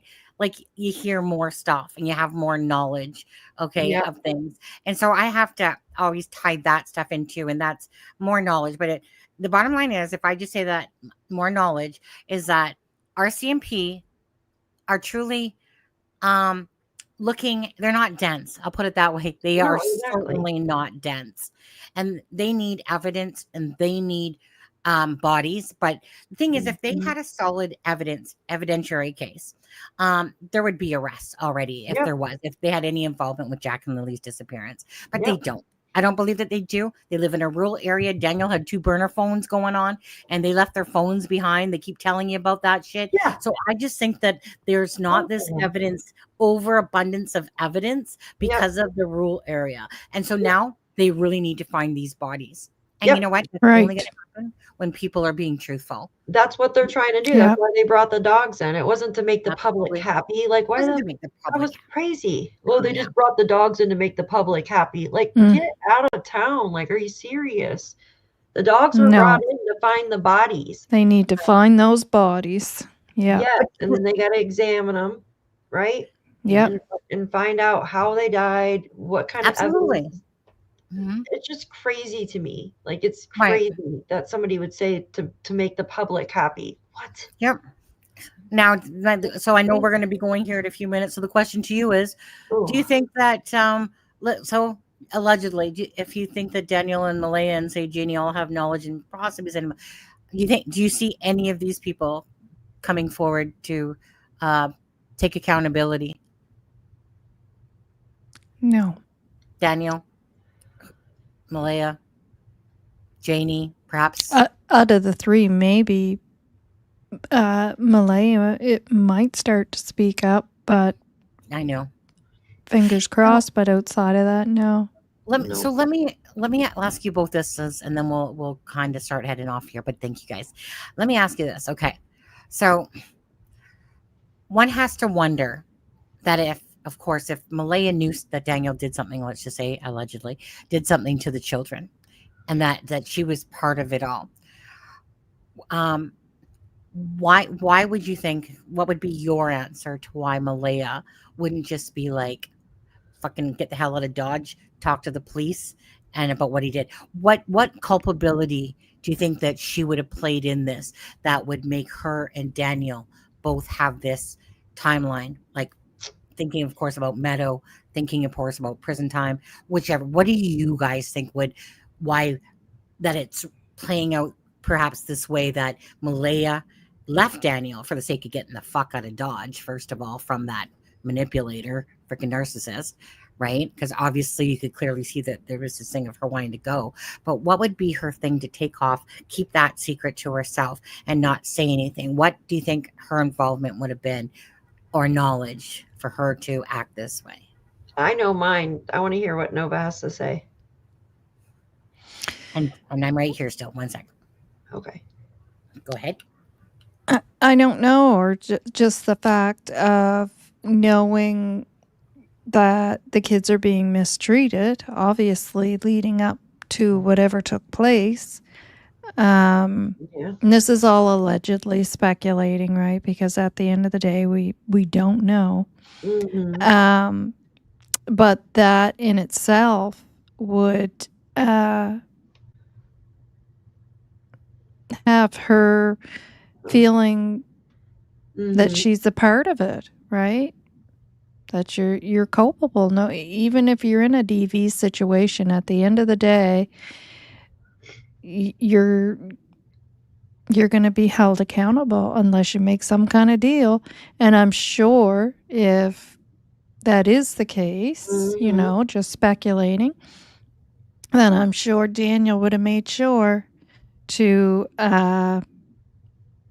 thank you. Just the facts, ma'am. Thank you. And good night. And thanks for watching. Lots of love and lots of positive vibes.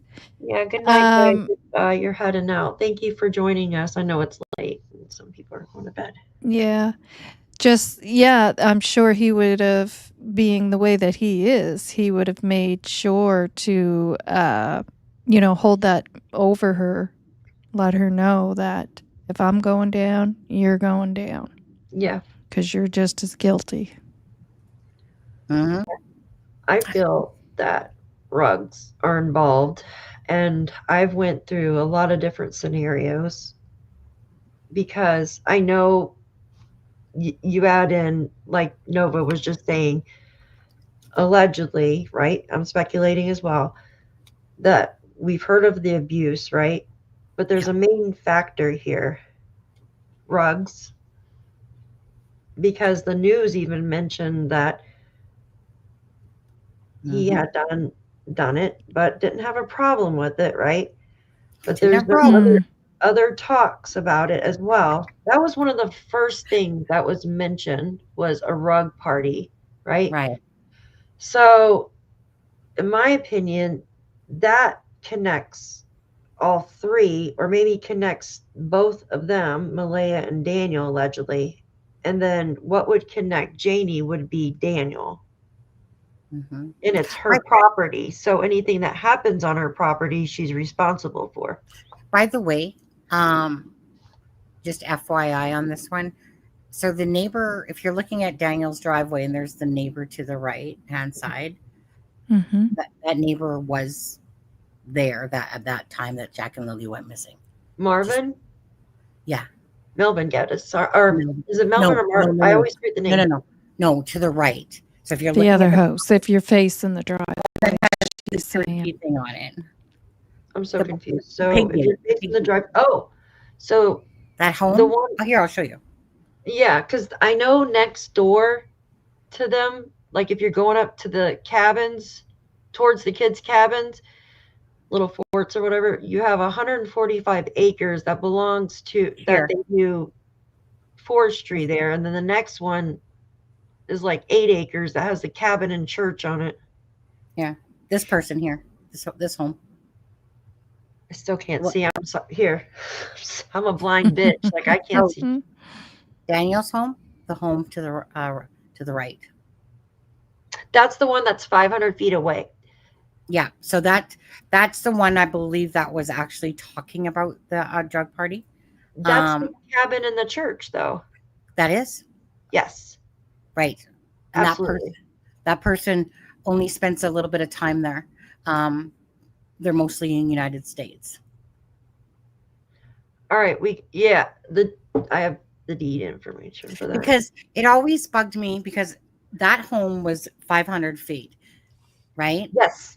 And so Kent had made a comment that that the person only stayed there, for a little bit of time, but that person was actually there at the time that the children disappeared. So this to me would have been the person that would have talked about the drug party.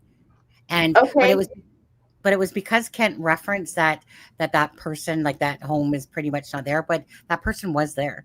So they were there. Yeah. Okay, And that would make sense. Right. And I always said, how are we to say they weren't there? And especially that time of years when people are cleaning places out like cottages or that they're not at all year round, right? That's the time of year you're getting it ready and cleaned out for the summer. Right. It was also, Chelsea says it was also where Justin was told to go park, was over there. So yeah, because Daniel said that he was attaching that anonymous post to Brad Wong, saying it was the same person, but we knew something was off about that. Yeah, it can't make be sense. Yeah, right, because Brad Wong's is 1,177. Right. But anyway, so yes, and to me it makes sense now that this person was up from the USA, and they were there during that time.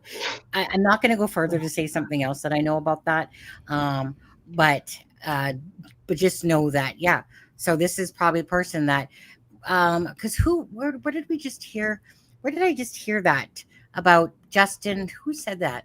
Please tell everyone that like we know you were there the night before.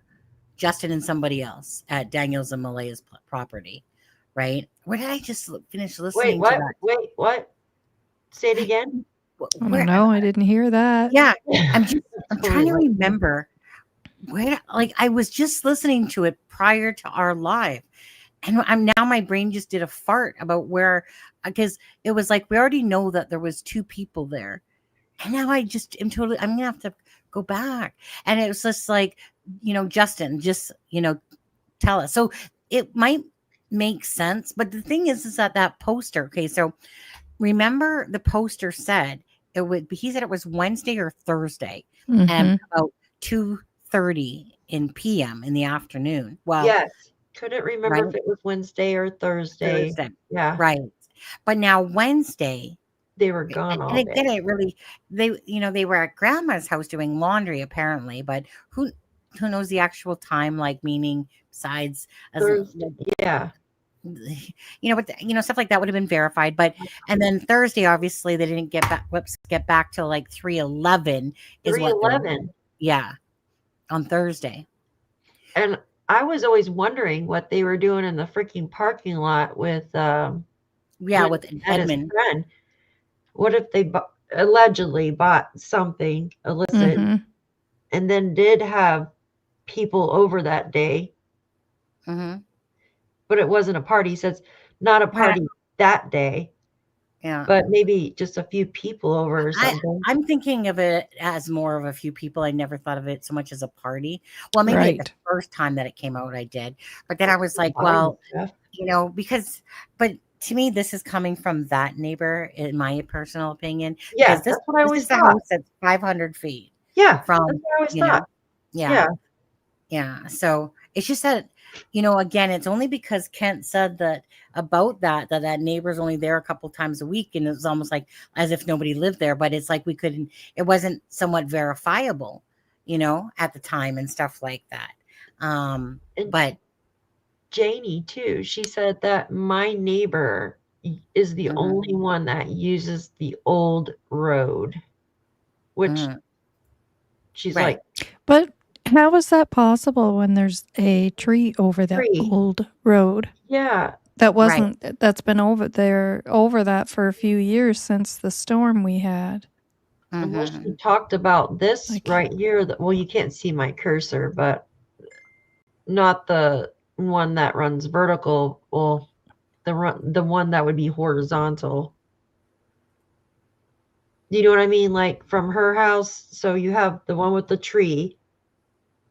And then you have the one like that. So maybe she called that an old road. I don't know. Well, the old road was the one with the tree on it. That's what is the old road. Yeah. So I don't know. Huh. Just sounds like weird. Like I just caught that because we know that tree was over that road, but then she was saying that old road over there is my neighbor is the only one, and I was thinking, well, how's that possible? We already know there was a tree over it until it was cut down during the search, cut out of the way. Yeah, right, exactly. Right. Yeah. Or with that, but anyways, chickas, it's been great. So before we head off, is there anything else that you guys want to bring up? I know you guys do your own lives and stuff like that. If you ever want to party on another channel or whatever. No, I want us to do this again because I feel like we haven't gotten enough out. Like I know we've been on here for 3 hours, but I feel like we've only been on here for 10 minutes. I know. It goes by very fast. Yeah. 3-hour mark, but absolutely, I'm like I said, as long as my work schedule, but for the next 2 weeks I'm on my 6 to 2. Oh, by the way, guys, tomorrow I'll be doing a members live myself. I'll be doing it and Shannon will be joining me. So I'm doing that at 6 p.m. for members. So again, if you guys aren't a member, want to become one, go ahead. If not, all good. At the end of the day, I to be honest with you, my members always stay members. I never, because it's just a different type of content in a sense. In some ways, it's more jovial, playing songs sometimes. And, I know, right? Dancing or something. I tell you, oh my God. Ooh, what are you doing to keep your members, Sonny? Ask Janie would know what's in my cupboards. That's what we're doing on those streams. Yeah. Right, Janie? I know. Don't want to make you vomit before the end of the live here, but anyways, so just so you know, 6 p.m. Shannon will be joining me. She's been on a few times. She's the medium on there, but again, Zach, I mean, I don't honestly. There's a few people out there that think about the hidden thing. Most people are absolutely under the impression that family involvement.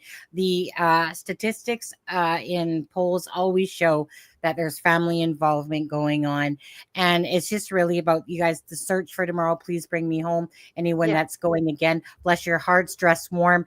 We don't get really that snow here. Do you have snow, Nova? It's supposed to snow tonight and through the night. I saw that. Yeah. Yeah. Daph, where are you live? I'm in New York State in the snow belt. So please do not say the word snow. I freaking hate snow. Yeah. Well, it tends to miss us, so I'm hoping it will miss us. I mean, I love the snow. I don't mind it snowing, but due to the searching. And I want to say thank you to all our searchers. I have a couple that come into my channel that are actually going to be going. I heard from one today. They arrived today. They're from away. Came in with their dog. And she sent me an email, and I told her she can pop over tomorrow if she wants to after the search. I imagine she'll be tired, though. And very nice. Yeah. That's not. Squid says don't say that. I do. I love it. I love watching don't it. say that, right, Squid? Brad did, a couple weeks back, Brad did tell me that he was going to be joining the search. So very nice. Yeah. So very nice. Again, bless people that just want to be a voice and keep answers for Jack and Lilly and stuff like that. So love to you all for everything. And thank you. I want to say this too as well. Thanks for buying Daphne her mansion. I mean her mic. Yeah, me and Nova over there.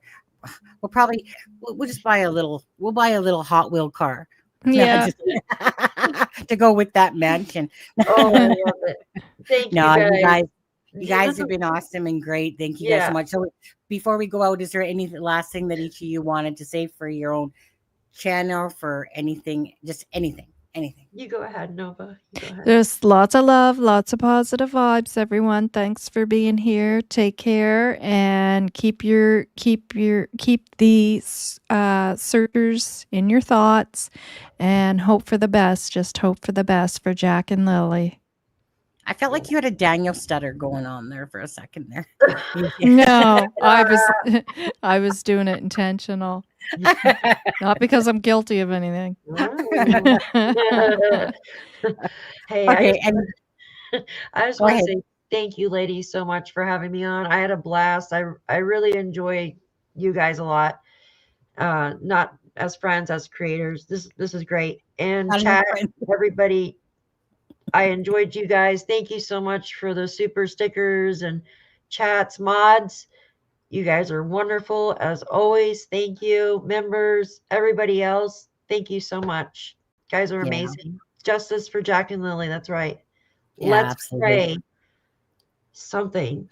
I was going to say, we need to do one of those powerful things where we all at the same time just, put out the power of prayer and light for Jack and Lilly, I always remember that one magician that he told everyone to think about, I think it was a phone call or whatever it was. And I always just remember that in my head when I think about the power of people and prayer and answers and stuff like that. And I just think that, just keep that prayers out there for Jack and Lilly. They deserve this. They absolutely, every child deserves answers. But in this case, it's Jack and Lilly. It's heartbreaking. Thanks to, again, Charmaine did her live. If you guys didn't see that, her members live, she was raising money for jackets for the PICTOU County school over there.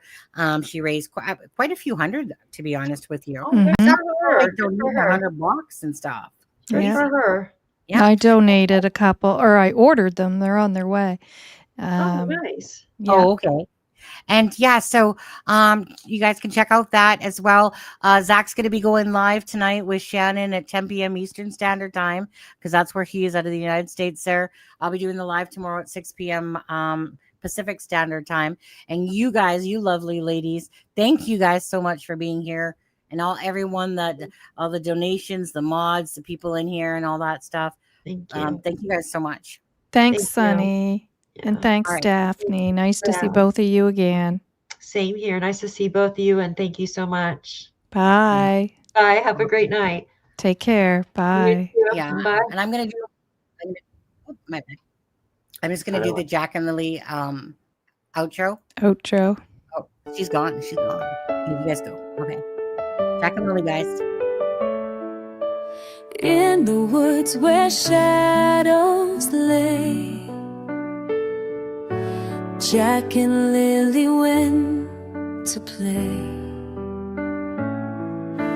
On a rainy May afternoon,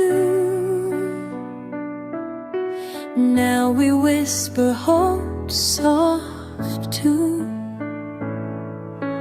Echoes of laughter fill the air, but where are they? We stand in prayer. Oh, Jack and Lilly, where have you gone? We'll hold on tight through this endless dawn. In our hearts forever you'll stay. With every prayer we send your way.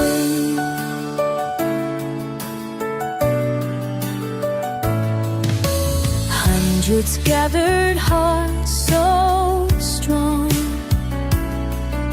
searching deep where they belong. Through the trees and storms they roam, wishing every child came home. Fatigued but fierce they won't give in. For every soul we search within. Oh, Jack and Lilly, where have you gone? We'll hold on tight through this endless dawn. In our hearts forever you'll stay. With every prayer we send away. We'll keep the hope alive today. In the silence, love will lead the way.